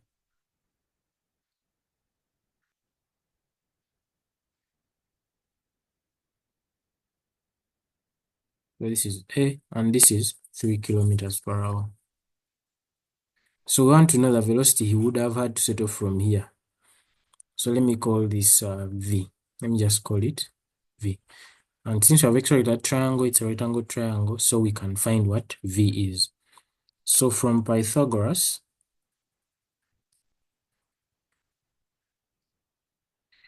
Pythagoras' theorem, V is going to be equal to the square root of 3 squared minus 2 squared. Now that's going to give us our value of root 5 kilometers per hour. You could express it in decimals, but not yet, since the velocity is not the final value that we want. So you leave it as that SAD.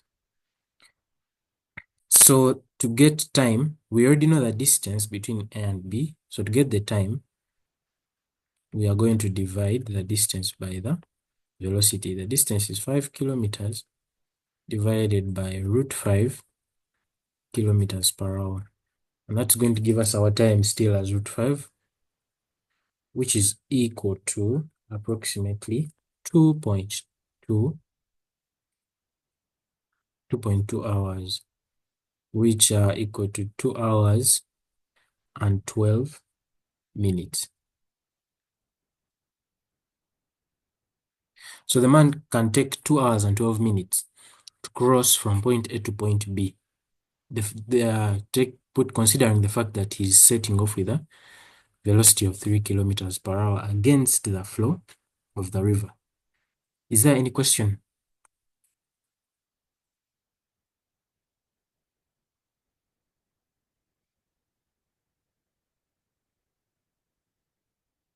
Okay, looks like there's no question. I think let's go to the next. Number 9. Number 9 says a particle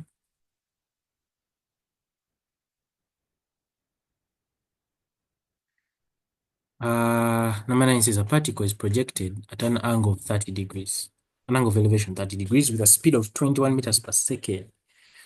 If the point of projection is 5 meters above the ground, find the horizontal distance that the particle travels before striking the ground. So let's just illustrate this in a simple sketch.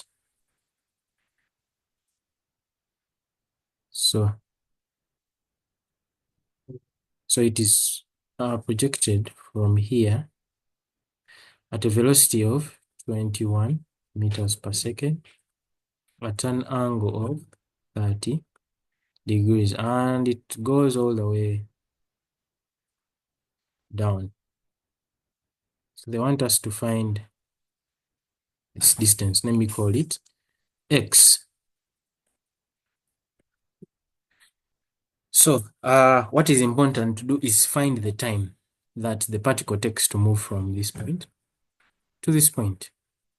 And we shall just use equations of projectile motion, the equations that we know. So, but you have to first observe what is going on. We see that the particle is moving up and down. And we already have equations of projectile motion that deal with vertical motion. And we already know those that also deal with horizontal motion. Definitely, to find x is going to be a result of the time times the horizontal projection of the speed.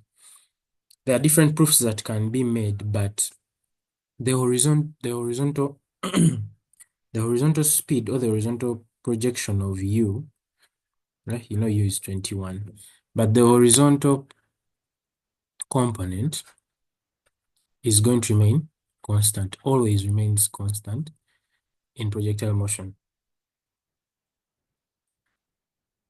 So in other words, at any point, whether the particle is here, whether the particle is here, whether the particle is here, unless they have said at rest, the ux, which is the horizontal component, is u cos theta, where theta is the angle of projection, which is sometimes called elevation.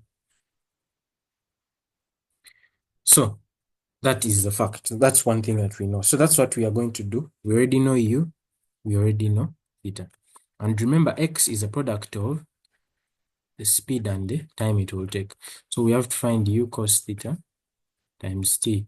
So what we are going to do here is find t. So in order to find t, we can use the fact that the body moves up and down, right? So we already know an equation governing that. So let's look at vertical motion. Sy, or the displacement vertically, is equals to uy times t plus O plus a half gt squared. So remember, acceleration is direction. It has a component of direction. And since our body is initially projected against acceleration, and acceleration is not in the direction of motion of projection, which is upward,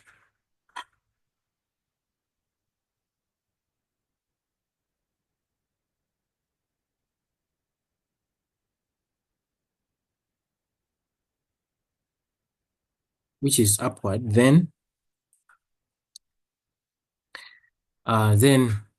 g has to be negative. So Sy, which is the displacement of the particle from from any position to any position, from one position to another, is to be determined from whatever conditions you're given in the question. So here we are given that the particle moves from A to B. This is something important to note here. It is going to move from A to a point, let me call this C. So it moves from A to C. And let me say C is, let me call it Y. The distance from the point of projection upwards towards C is Y. So the body moves from A to C. That means it has gained a displacement of Y. Then it moves from C, let me call this D. It moves from C to D vertically.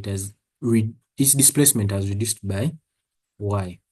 And then from D to B, where the displacement has reduced by 5, which is the height of the point of elevation, so minus 5. So in essence, or in total, we have Sy is equals to negative 5. So that's the displacement of the body from A to B. So our Sy in this equation is negative 5. So is equal to Uy. Uy is the vertical component of the projection. So Uy is given by U sine theta. And for this case in particular, U is 21 and the angle is 30 degrees.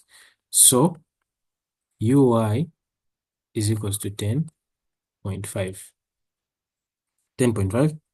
meters. So you have, meters per second. So this is 10.5. Remember, we are finding t. And remember, g becomes negative. So a half, okay, let me just do this, put the plus there and negative here. Times this is a squared times t squared. So this is a quadratic equation in t, so we have to find t. And you expect two possible values because of the degree of the equation. And t is going to be, the first value is going to have, we're going to have 2.5439. And the second value is negative 0.4011. Definitely, we are seeing there's a value we have to discard because we can't deal with negatives when you're talking about time. So this is what we shall discard. And therefore, our time is 2.5439 seconds. So what would that mean? That would now imply that x is equal to 21 times cos of 30 degrees times 2.5439. And that is going to give us our x as 46.26 meters. That is the horizontal distance this particle takes to move from. This is the horizontal distance the particle travels from A to B, or before just striking the ground. That's one of the approaches. Maybe another one which is very, very precise and short. We are using equation of trajectory. We're going to use the equation of trajectory. And this is very precise, or is very short, because of the fact that it incorporates y and x, or sy and x, but generically it is y is equal to x tan theta minus g of x squared over 2u squared into 1 plus tan squared theta. So what do we know? We already know what y is. Remember, we got it here as -5. We do not know what x is, so we have to get x. We have to get x. We don't know what x is, so it's what we are looking for. But we know what theta is, we know what g is, we know what u is, we know what theta is. And substituting all those terms into this equation, you end up with an equation looking like this: -5 being equal to root 3 over 3x minus 2 over 135x squared. And when you solve, you get x, two values of x. One is 46.27 and the other is -7.29. So there is one we have to discard, which is this, because we are not looking at negative distances. So therefore, your horizontal distance x is 46.27. So you could choose any of these two approaches and it would land you the solution. I hope that is okay. Are there any questions about this?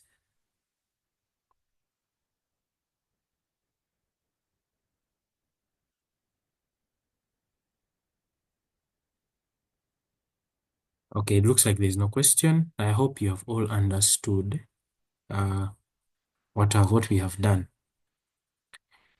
Yes, but if you haven't, please ask a question. And let's say you, by any chance, you develop more questions about the solution, you can always reach out to us on our platforms. So with that, I would love to invite the next presenter.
Yes, Matthew, I see your question. That y is 5 in y is y negative 5 in the equation of trajectory. Again,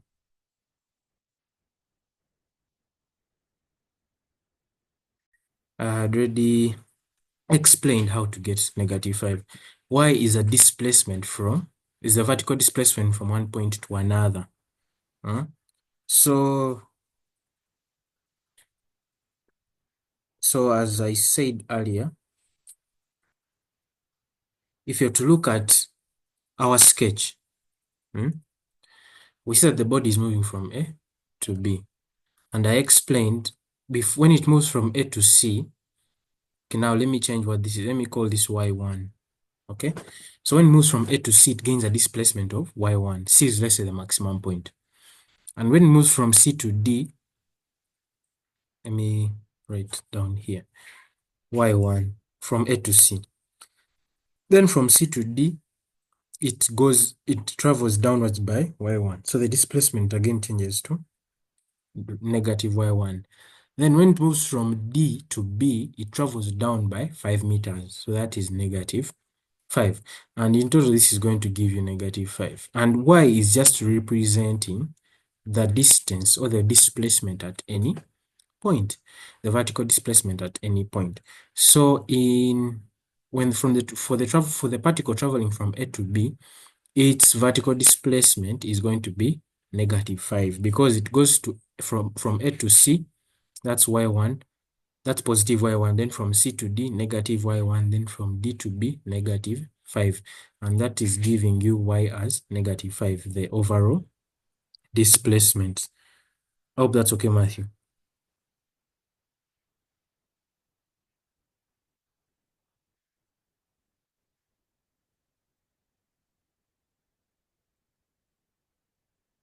Okay, thank you.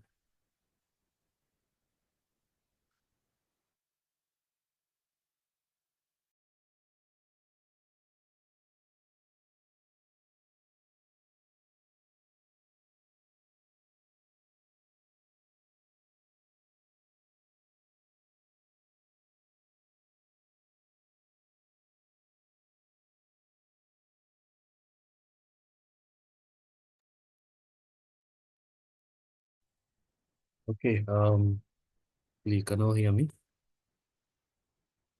We're going to go through numbers 10, 11, and 12.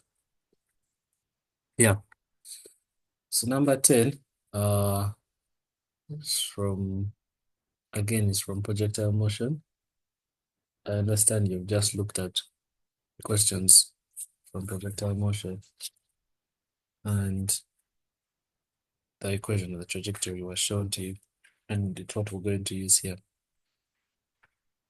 So the question is telling us a particle is projected under gravity with a speed of 270 meters per second, so as to just clear a wall 5 meters high and 7 meters above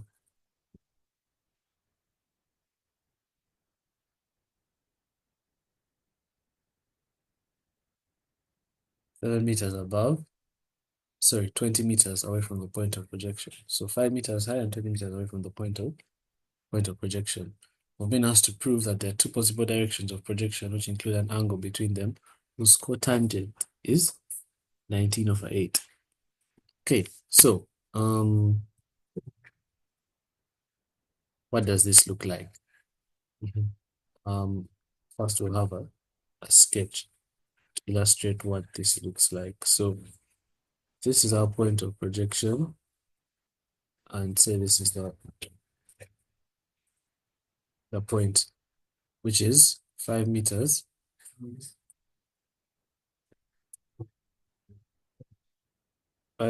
high and 20 meters away horizontally from the point of projection. Your first direction of projection could be in such a way that a particle clears this point on its way to the top.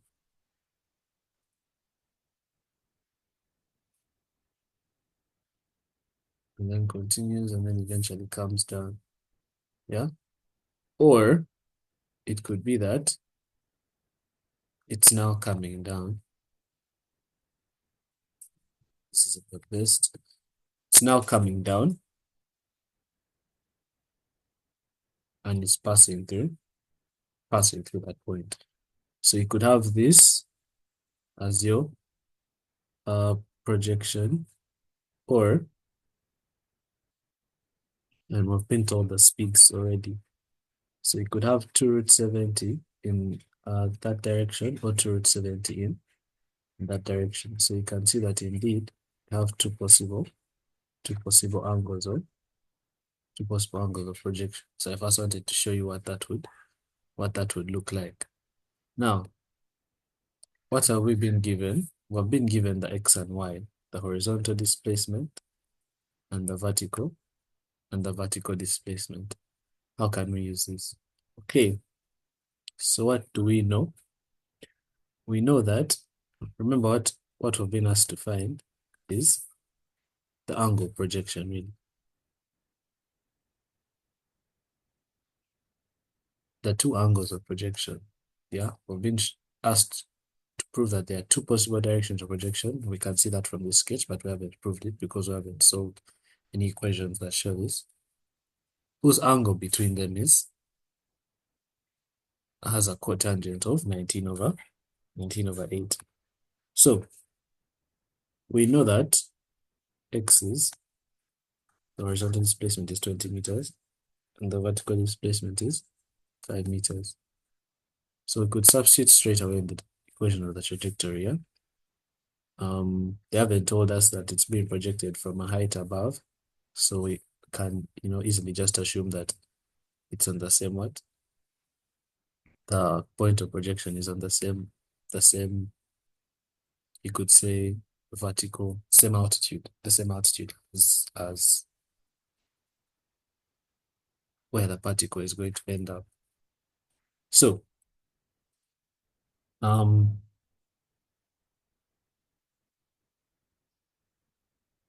we know the equations of motion. Let me start from there.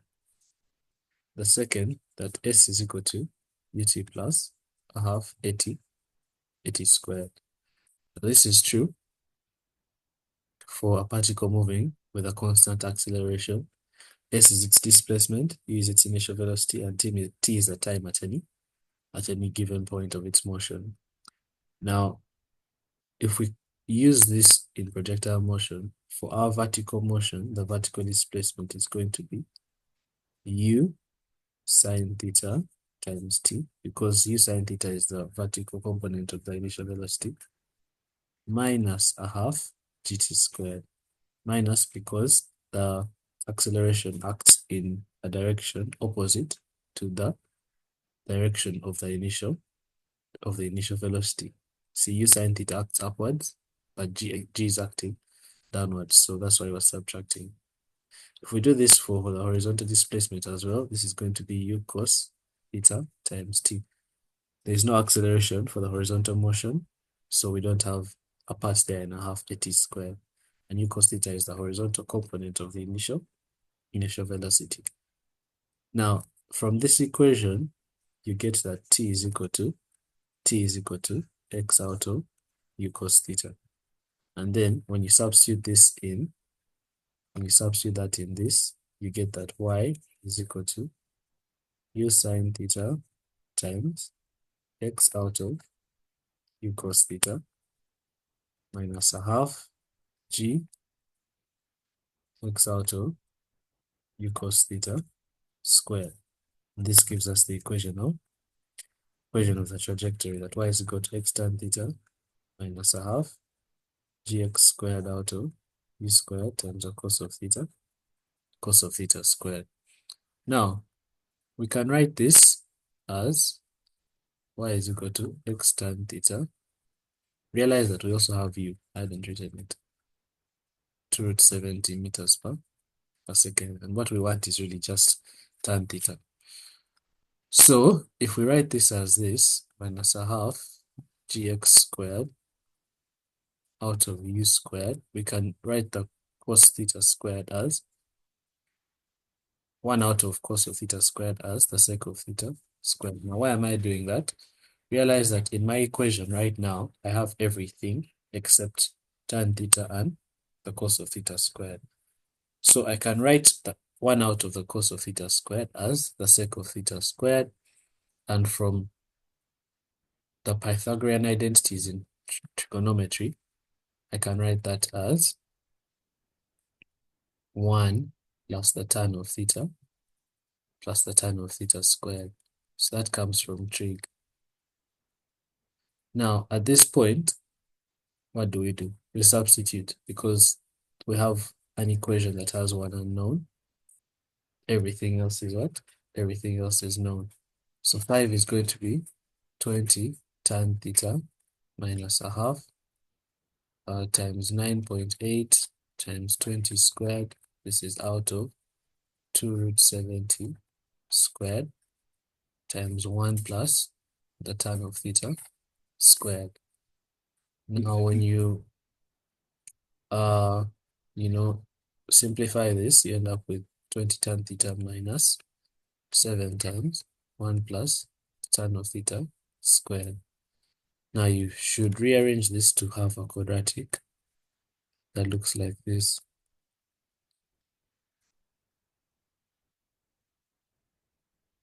Now we solve this quadratic equation. Of course, you could use the quadratic formula. Whenever I can factorize, I prefer to factorize. That's what I'm going to do. So you can see that our product is going to be 84. And we need factors, so sum is negative 20. So that's 6 and 14. So you can use 6 and 14. When you factor this out, you have tan theta times 7 tan theta minus 6 minus 2 times 7 tan theta minus 6. So what you have is tan theta minus 2 times 7 tan theta minus 6 is equal to 0.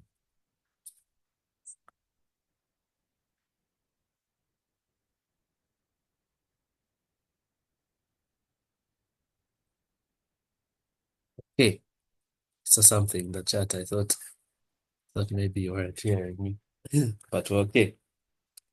Yeah, so the link to the WhatsApp group has been sent in the chat, and the link to our YouTube channel where the recording will be uploaded is also sent in the chat. But there's also some other material there if you're interested.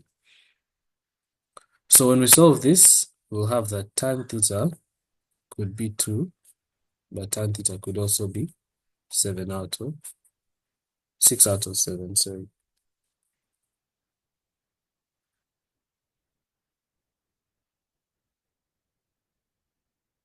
Yeah, so you realize here that the mechanics ended, and it's now just algebra. And we have been asked to prove that these two angles, these two possible directions of projection, include an angle between them whose cotangent is 19/8. So that means we have to find the tan of the angle between them.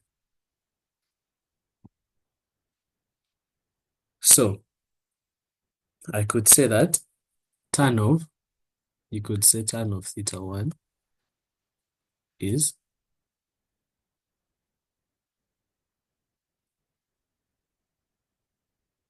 tan of theta 1 is 2, and tan of theta 2 is 6 out of 7. So I want to show that the angle between them has a cotangent, which is 19/8. So in other words, its tan has to be 8/19. So again, now we're using trig, because the tan of theta 1 minus theta 2 is going to be tan of theta 1 minus tan of theta 2,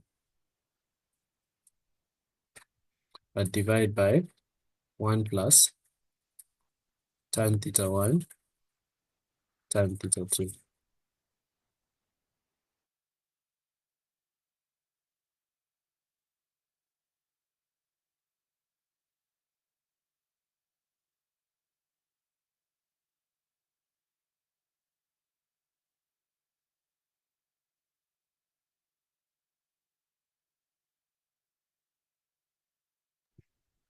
Yes, so as I was saying, when we expand this is what we should get. So if we just substitute, tan of theta 1 is going to be 2. This is going to be 6 out of 7 out of 1 plus 2 times 6 out of 7. Now 2 minus 6 out of 7 is going to be 14 out of 7 minus 6 out of 7, which is going to be 8 out of 7. This is going to be 7 out of 7 plus 12 out of 7, which is 19 over 7. So indeed, this is 8 over 19. So therefore, the chord of this angle, theta 1 minus theta 2, is going to be 19 over 8. And this is proved as required.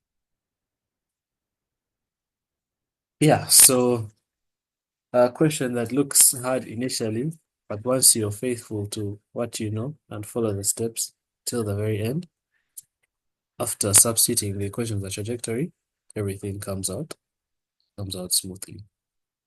Are there any questions on this?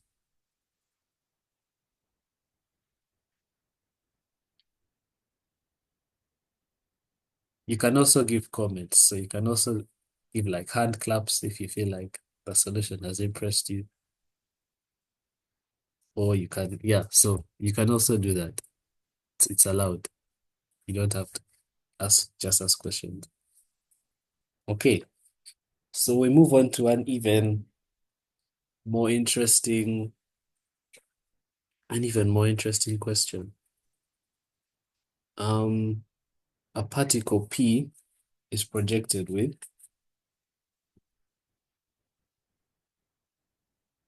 was projected with velocity of velocity u at an angle theta. So that hasn't been included in the question, but the angle here is theta.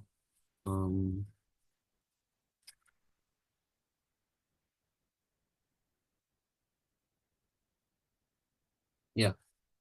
So that angle theta to the horizontal.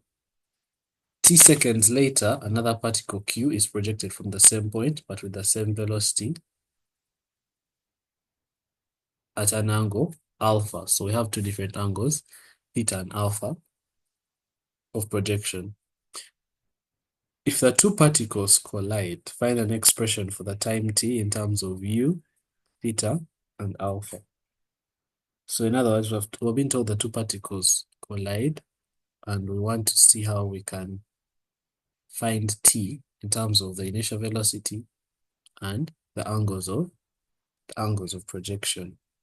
So you could draw a sketch. It's not really necessary because we know for a fact that if the two particles collide, that means at a particular point, their horizontal displacement will be the same and their vertical displacement will be the same at that particular point of collision. Yeah.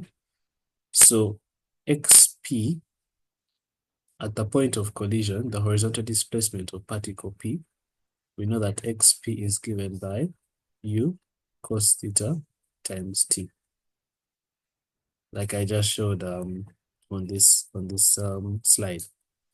Yeah, so where u is the initial velocity, cos theta is the angle of projection of particle P, and t is the time taken from the time it was projected up to the time it reaches the point of collision.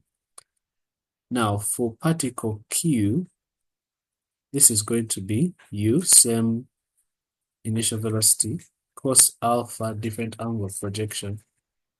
But then this is going to be times t minus t. Why minus t? Because particle Q is projected t seconds later than particle P. So in other words, it uses less time. Yeah. It uses less time to reach the point of collision. And it uses t seconds less. Yeah. It uses t seconds less than particle P. This can be very confusing for some because some might think that particle Q should use t plus uppercase T and not t minus uppercase T. It has to be minus t because t seconds into the motion, particle P is already moving. Yeah, I'm talking about capital T now. T seconds into the motion, particle P has already moved a certain distance and is left with small t minus.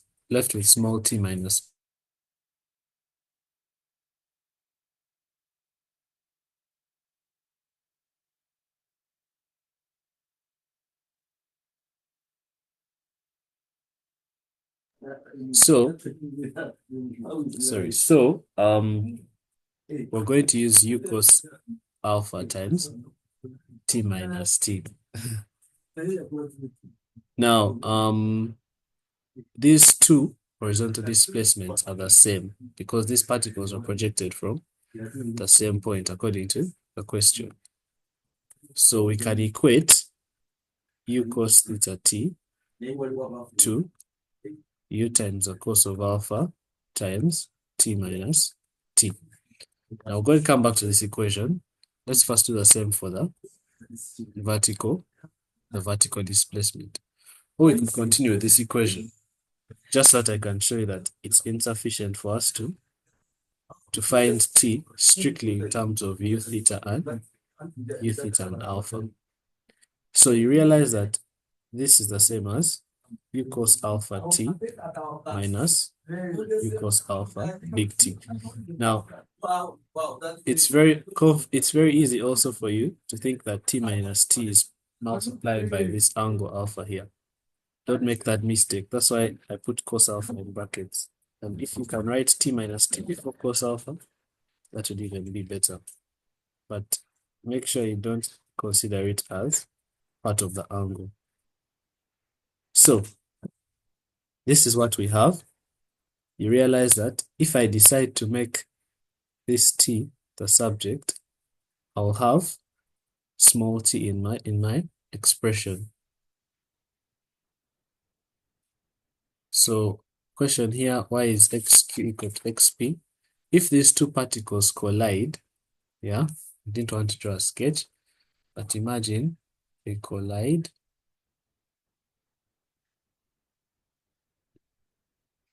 At this particular point of collision, yeah, the horizontal displacement will be the same for both, and the vertical displacement will be the same for both. I hope we can see that. So at the point of collision, we shall have that. And they only collide in one point. Okay, you could say, no, they only collide in one point. Yeah, that's true. Only one point.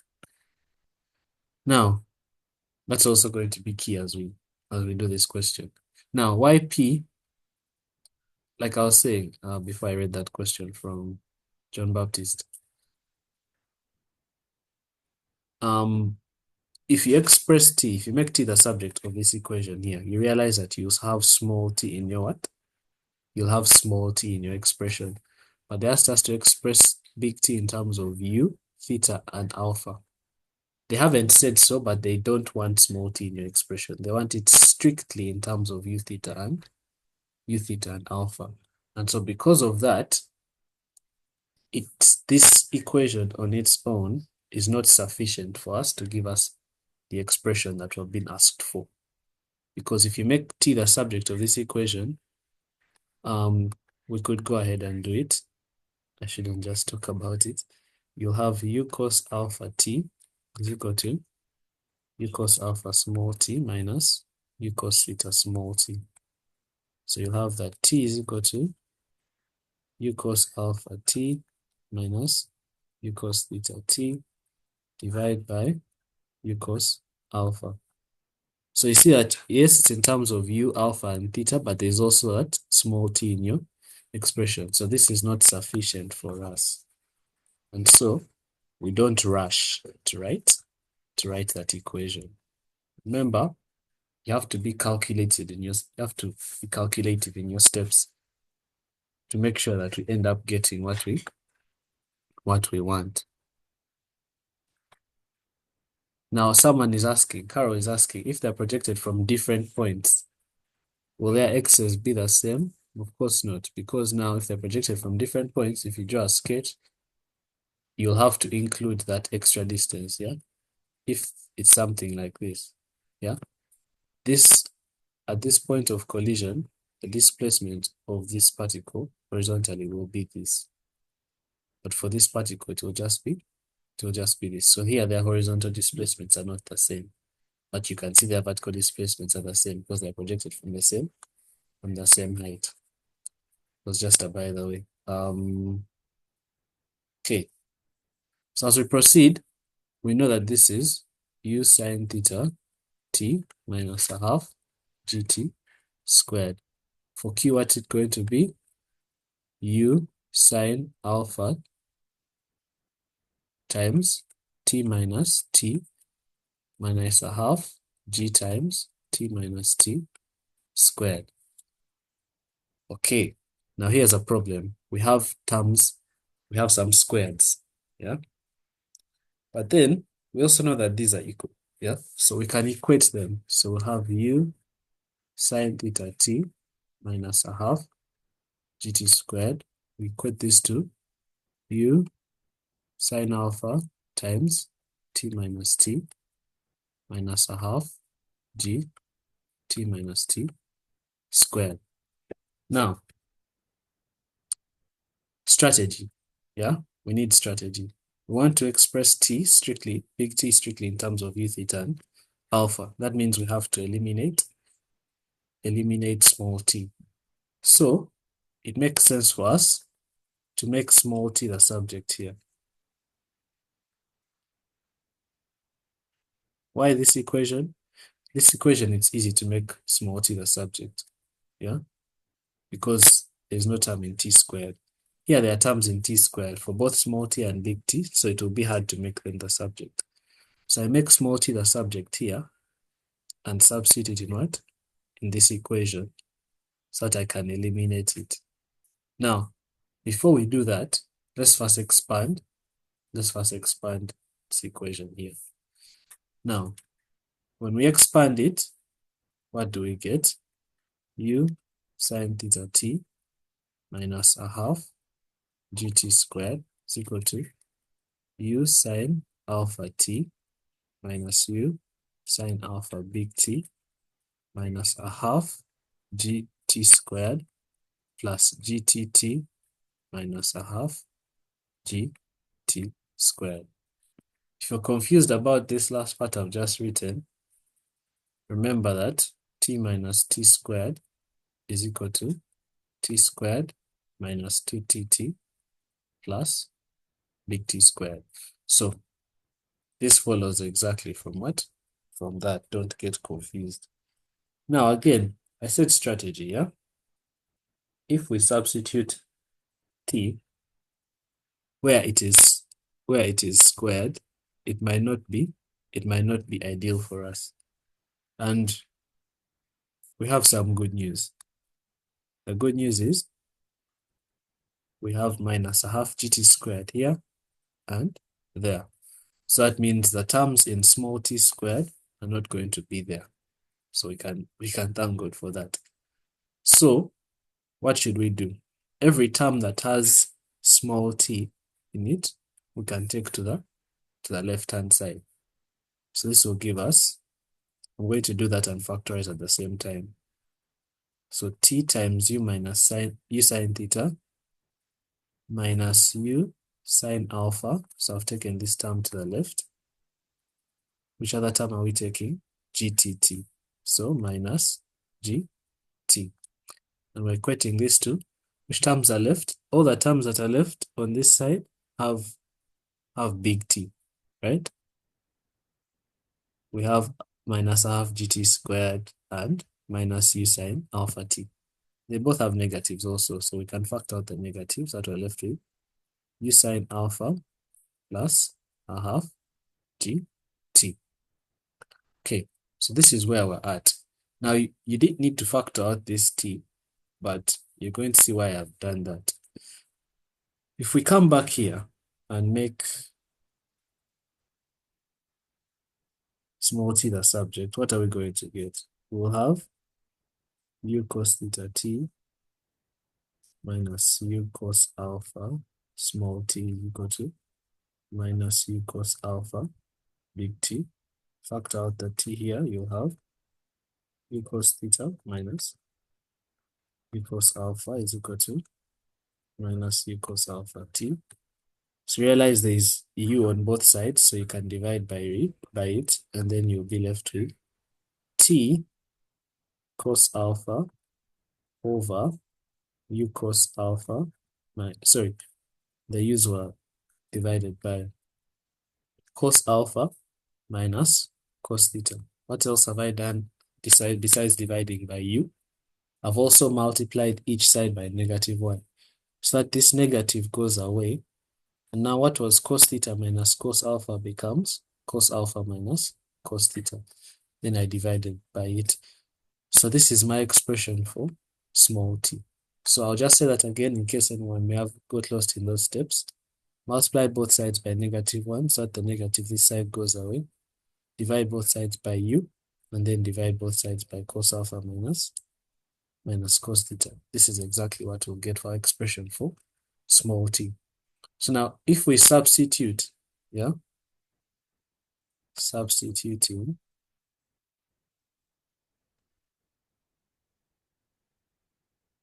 if we substitute for small t, what do we have? We'll have t cos alpha out of cos alpha minus cos theta.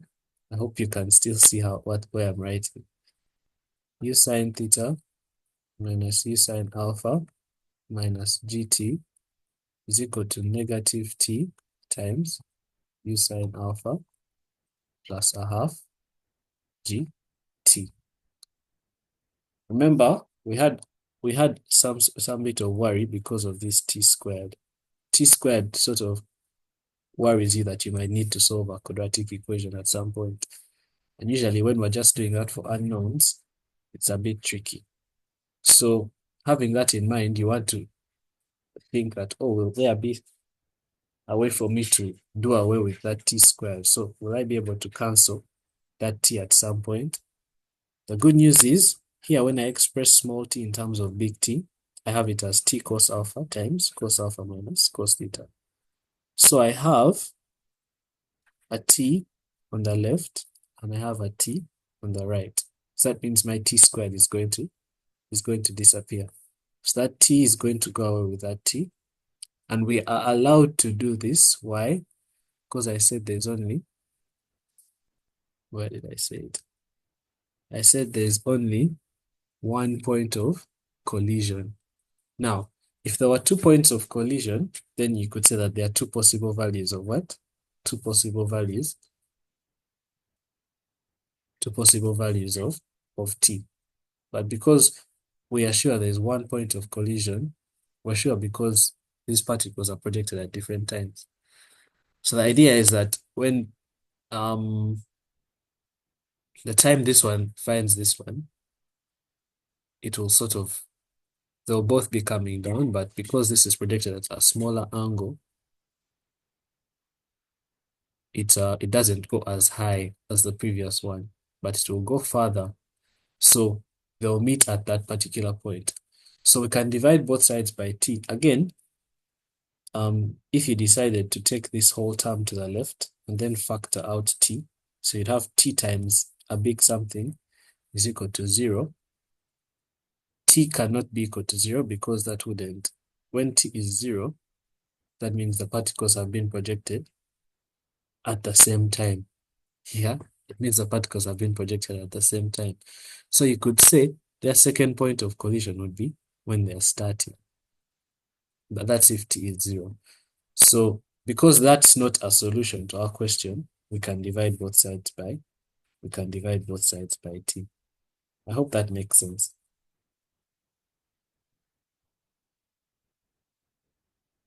So now we move on. We have cos alpha. What do we have? Cos alpha times u sine theta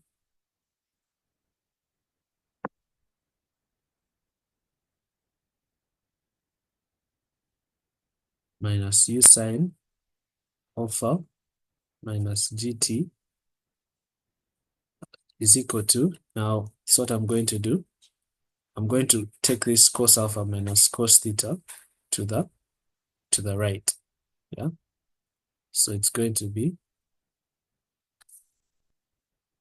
cos alpha minus cos theta. Remember, there was a negative on that side.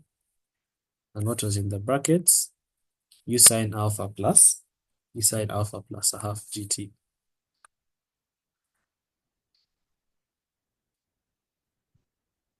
Okay. So there's a question, but I think we should first complete. Then we'll come back because there might be many. If I keep stopping, then it might take a while for us to actually reach the very end. Yeah, so okay, let me just go back and explain that then. When we equated the horizontal displacements xp and xq, we were able to make t the subject, small t the subject of that, and write it as t cos alpha divided by cos alpha minus cos theta. Afterwards, we equated the vertical displacements. We did some expansion and some mathematical manipulation so that we could factor out small t and then leave everything that doesn't have small t on the right hand side. And this is what we got. Afterwards, we brought small t from equating the horizontal displacements and put it where small t was, which is right there, which is t cos alpha times cos alpha minus cos theta. So now realize that on the right hand side, I had factored out a big T. That big T is also on the left hand side. So we can divide both sides by that big T. It will go away. So now I'm just trying to simplify what's left. Now, from here, you just have to be patient enough to make big T the subject of the equation because you have just T to the power 1 here and T to the power 1 here. So your role is to simply bring it out, factorize, and take everything else to the other side because everything else would be unwanted. Okay, so that's what we're going to do. So if you bring out the big T, you're going to have GT times cos alpha. It's going to be negative. With the negative, what do we have? What else do we have? We have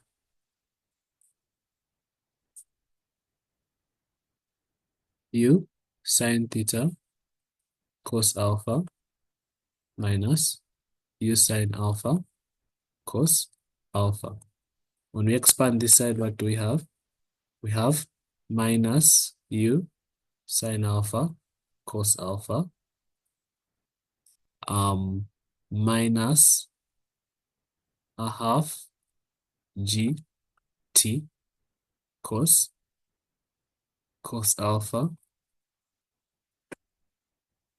plus U sine alpha cos theta. It's a plus because we have this negative, but then there's also a negative outside.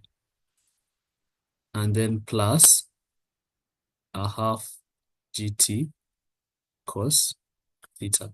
So that's really just an expansion. Eh? Let's not get lost because of the expansion.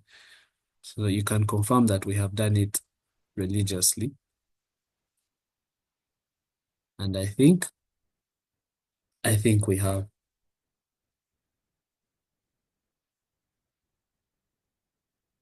Okay, so what next? Do we see any common terms on both sides? We have minus U sine alpha cos alpha minus U sine alpha cos alpha. So that goes away. We have U sine alpha cos theta, but U sine theta cos alpha on the left hand side. So what do? The terms with T, we bring them together to the left. What shall we have? We'll have, let me go slowly. Yeah? So we'll have minus GT cos alpha plus a half GT cos alpha minus a half GT cos theta. And we're equating this to, this U sine theta cos alpha is going to go to the right hand side. So we'll have U sine alpha cos theta minus U sine theta cos alpha. Simplify before we factorize. You have GT cos alpha and a half GT cos alpha.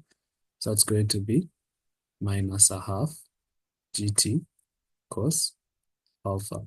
We're subtracting a half gt cos theta. This, if you know some trigonometry, is going to be the sine of, let me not rush. Let me not rush to do that. So u sine, let's have the u factored out, minus sine theta cos, minus sine theta cos alpha, sorry.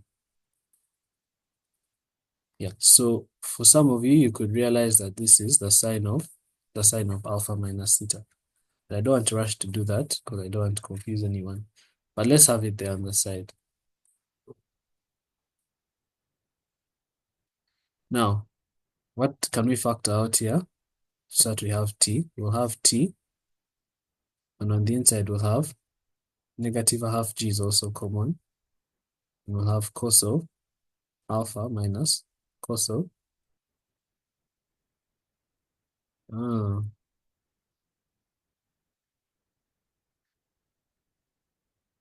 cos of, if I factor out the negative, that means I'm going to have cos alpha plus cos theta, right? Yes, cos out minus half gt cos alpha minus half gt cos theta. So it's going to be a positive, and I'm equating this to u times the sine of alpha cos theta minus the sine of theta cos alpha. Like I said, you could carry that u sine alpha minus theta. So t is going to be, when I simplify, the 2 is going to go up. So it's going to be 2 times u out of what comes down, the g comes down with the cos of alpha plus cos of theta. Now what does the negative do? If the negative comes this side, it's going to change the order of these two. So this will become sine theta cos alpha minus sine alpha cos theta. That's what if you multiply that negative or divide by that negative, this becomes negative, this becomes positive.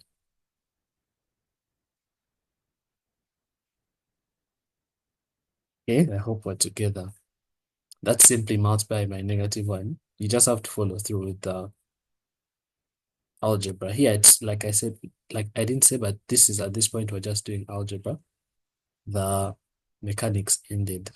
So this is going to be 2u times the sine of theta minus alpha. From your trigonometry, you know this is compound angle formula for sine of theta minus alpha, divide by g times the cos of alpha plus the cos of theta. And we have successfully expressed t. Someone just where does the -1 go? So the -1 goes, notice that here I have sine alpha cos theta minus sine theta cos alpha.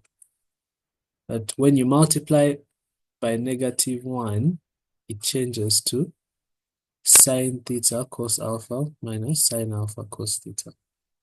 Because -1, I've multiplied it in there, so that's why it was good. Yeah, so alternatively, if you had done that and had reached this point, you would have -2u sine alpha minus theta divided by g times the cos of alpha plus the cos of theta. So here your negative would be on the outside. But then it's a known property of the angle sine that sine of -x is equal to negative sine of x. So we can have this as negative sine of alpha minus theta, so that this becomes 2u times the sine of negative alpha minus theta, which just becomes that. So that's what you would have needed to do if you had already, taken this as a sine of alpha minus theta. Yeah, so that's where the -1 goes. Again, here for this particular question, you just have to be keen to follow through to make sure that you don't miss out on anything. You don't, ignore the negatives that you should include in your, in your manipulations. So we have reached our answer because the question asked us to express T in terms of U theta and alpha. G is a known constant, so you don't have to worry about that. It's 9.8 times 9.8 meters per square second. That's how we estimate it here. So let's go through over what we did again, because it was a lot. Indeed, it was a lot. We're being told that these two particles, P and Q, collide in their motion. They are being projected from the same point. However, they are being projected at different times. Q is projected t seconds later than P. So that tells us that the time taken by Q is going to be t seconds less than the time taken by P. But at the point of projection, their horizontal displacements are going to be the same, and their vertical displacements are going to be the same because they're projected from the same point. So we have two equations that we're going to use. Now notice in those two equations, what variables do we have? We have U, theta, alpha, small t, and big T. So you have two equations, and from those two equations, we want to eliminate small t and then make big T the subject. Why do we use the horizontal displacement to make t the subject? Because it's easier, since the power of t here is 1. Yeah. However, if you wanted, here, you could also decide and make t the subject from here. Since the t squared goes away, you could make t the subject from this one by dividing both sides by, u sine theta minus u sine alpha minus gt. And then you substitute that in this. Yeah, but this is easier to see because we already know that the power of t here is 1. This is it. You don't see it straight away that the power of small t is going to be 1. So after we do that, we substitute for t, realize that big T, the power of big T reduces to 1. We thank God for that, because it would be hard to work with t squared. But it was also something that, if you are keen, you could foresee, because this t is in terms of big T, and the right-hand side here was also a multiple of big T. So with big T on both sides, you know that it's going to cancel. And then the rest is just making big T the subject of that, and using a little knowledge of trigonometry to simplify our expression. So the last part of the question, anyone can do. It's just formula, substitute, answer. We're being given U as 30, theta as 60, and alpha as 45. So that means T is going to be 2U times the sine of 60 degrees minus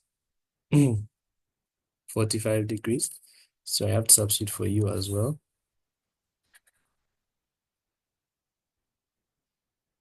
U is 30 meters per second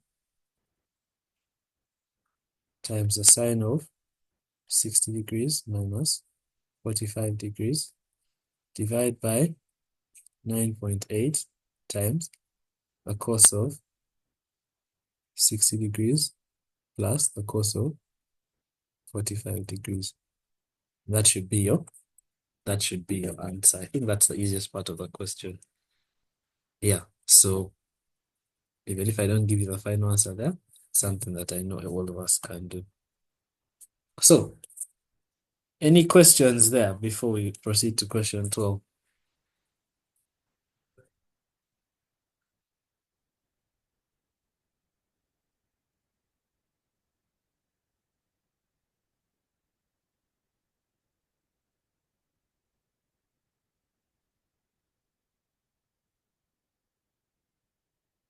Right. I think you're still on, you still stand by the question.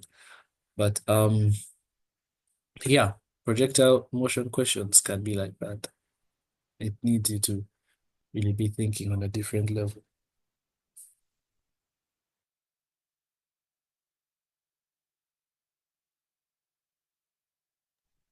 Okay, so let's do this last question. So this last question has a little bit.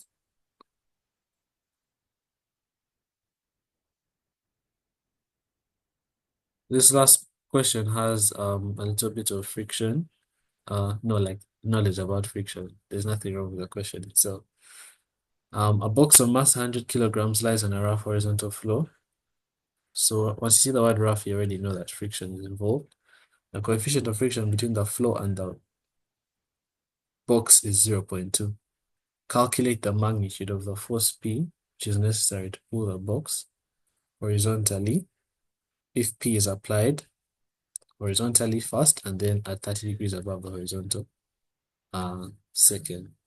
So again, we use the principles of a body being at equilibrium, but let's first have a sketch. We've been told the floor is rough. This has a mass of 100 kilograms, and so its weight is going to be 100 times acceleration due to gravity. There is a normal reaction there, which is equal to the weight. And if P is being applied horizontally, the friction is going to be applied in such a way that it opposes motion. Friction is equal to the product of the coefficient of friction and the normal reaction. So if we resolve horizontally, we have that P is equal to mu times R. But R, from resolving vertically, is just 100 times acceleration due to gravity, which is 980 newtons. So P is simply going to be 0.2 times 980, which is 196 newtons. I think this is really quite straightforward compared to what we've just been doing. And yeah, for the second question, if P wasn't acting horizontally, was in fact acting 30 degrees above horizontal, so say like that, where this is 30 degrees, we still have friction acting in that direction, would have a different reaction, you could say. So I'm going to have R prime, but we'll still have 100 times G as the weight. So this time when we're resolving, because I could do this to say resolving horizontally, and I could do this to say resolving vertically. So resolving horizontally, I now have to get the horizontal component of force P. So force P can be expressed as the vectorial sum of P cos 30 and P sine 30. So horizontally, its component is going to be P cos 30. So we have that P cos 30 degrees is equal to mu times R. We don't know R, so we see what we're going to get from the second equation. Now resolving vertically, we'll have that P sine 30 plus R prime is going to be equal to 100 G. I'm saying sum of forces to the right should be equal to sum of forces to the left at equilibrium. Sum of forces upwards should be equal to sum of forces downwards at equilibrium. So this is what you'll have at equilibrium. So for the box to move, this is the minimum, this is the threshold, like the minimum amount of force that you should have to get the body to actually move. So the force P, what we're finding is the least amount of force that you would need to actually make the body to move. So what do we do? Well, it's simple, because from this we can have R prime as 100G minus P sine 30, and then we simply substitute that in that expression there. So we'll have that P cos 30 degrees plus mu times the normal reaction there is equal to, sorry. P cos 30 degrees is equal to mu times the normal reaction, which is 100G minus P sine 30 degrees. So if you make P the subject, allow me to skip to the final expression. So when you make P the subject, of course, that means you expand. So you'll have mu P sine 30 going to the right-hand side. And here you'll just have 100 mu times G. So when you factor out P on that side, you'll be left with a cosine of 30 degrees, but plus mu times sine 30. So that's what we shall have. So now you substitute in the actual values. It's going to be 100 times 0.2 times 9.8. And you're dividing this by the cos of 30, which is root 3 over 2, plus a half, plus mu, which is 0.2, times sine 30, which is a half. So 0.2 times 0.5 is 0.01. Is it 0.01? Hold on. It's going to be 0.1, sorry. It's going to be 0.1. So when you calculate that, that will be your final answer of P. And the answer you get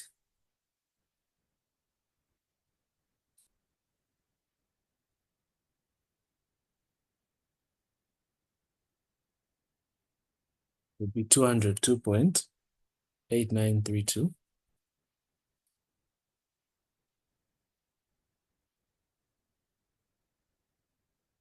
newtons. This is correct to four decimal places. So as an observation, yeah, thank you, Edward. Yeah, as an observation, you can see that if you're pulling the force at an angle to the horizontal, you're going to need more force. And you'll need the most force when your angle theta, the angle to horizontal, is actually 90 degrees. Because if you just replace this with 90 degrees, sine 90 is going to be 1, cos 90 is going to be 0, but then you'll be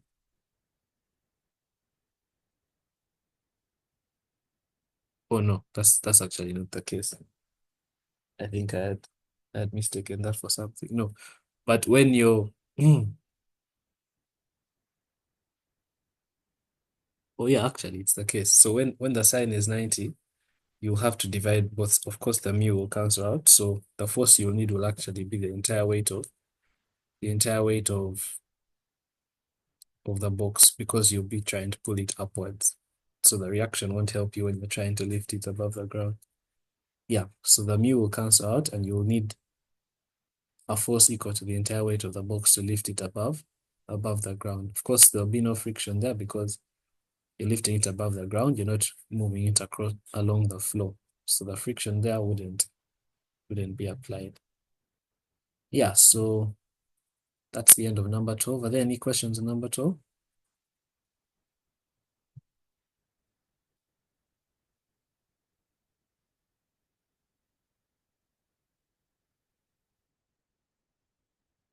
It looks like there are none. There's a feedback form in the chat that has been sent. I kindly request that if you haven't filled it yet, you fill it, because we want to make these seminars better and more optimal for you students. So it helps us when you fill those feedback forms. Yeah, so we've come to the end of our seminar. There are, of course, a few more questions still. I think about 9 questions are left, but you can attempt them and then share your answers to that on the group.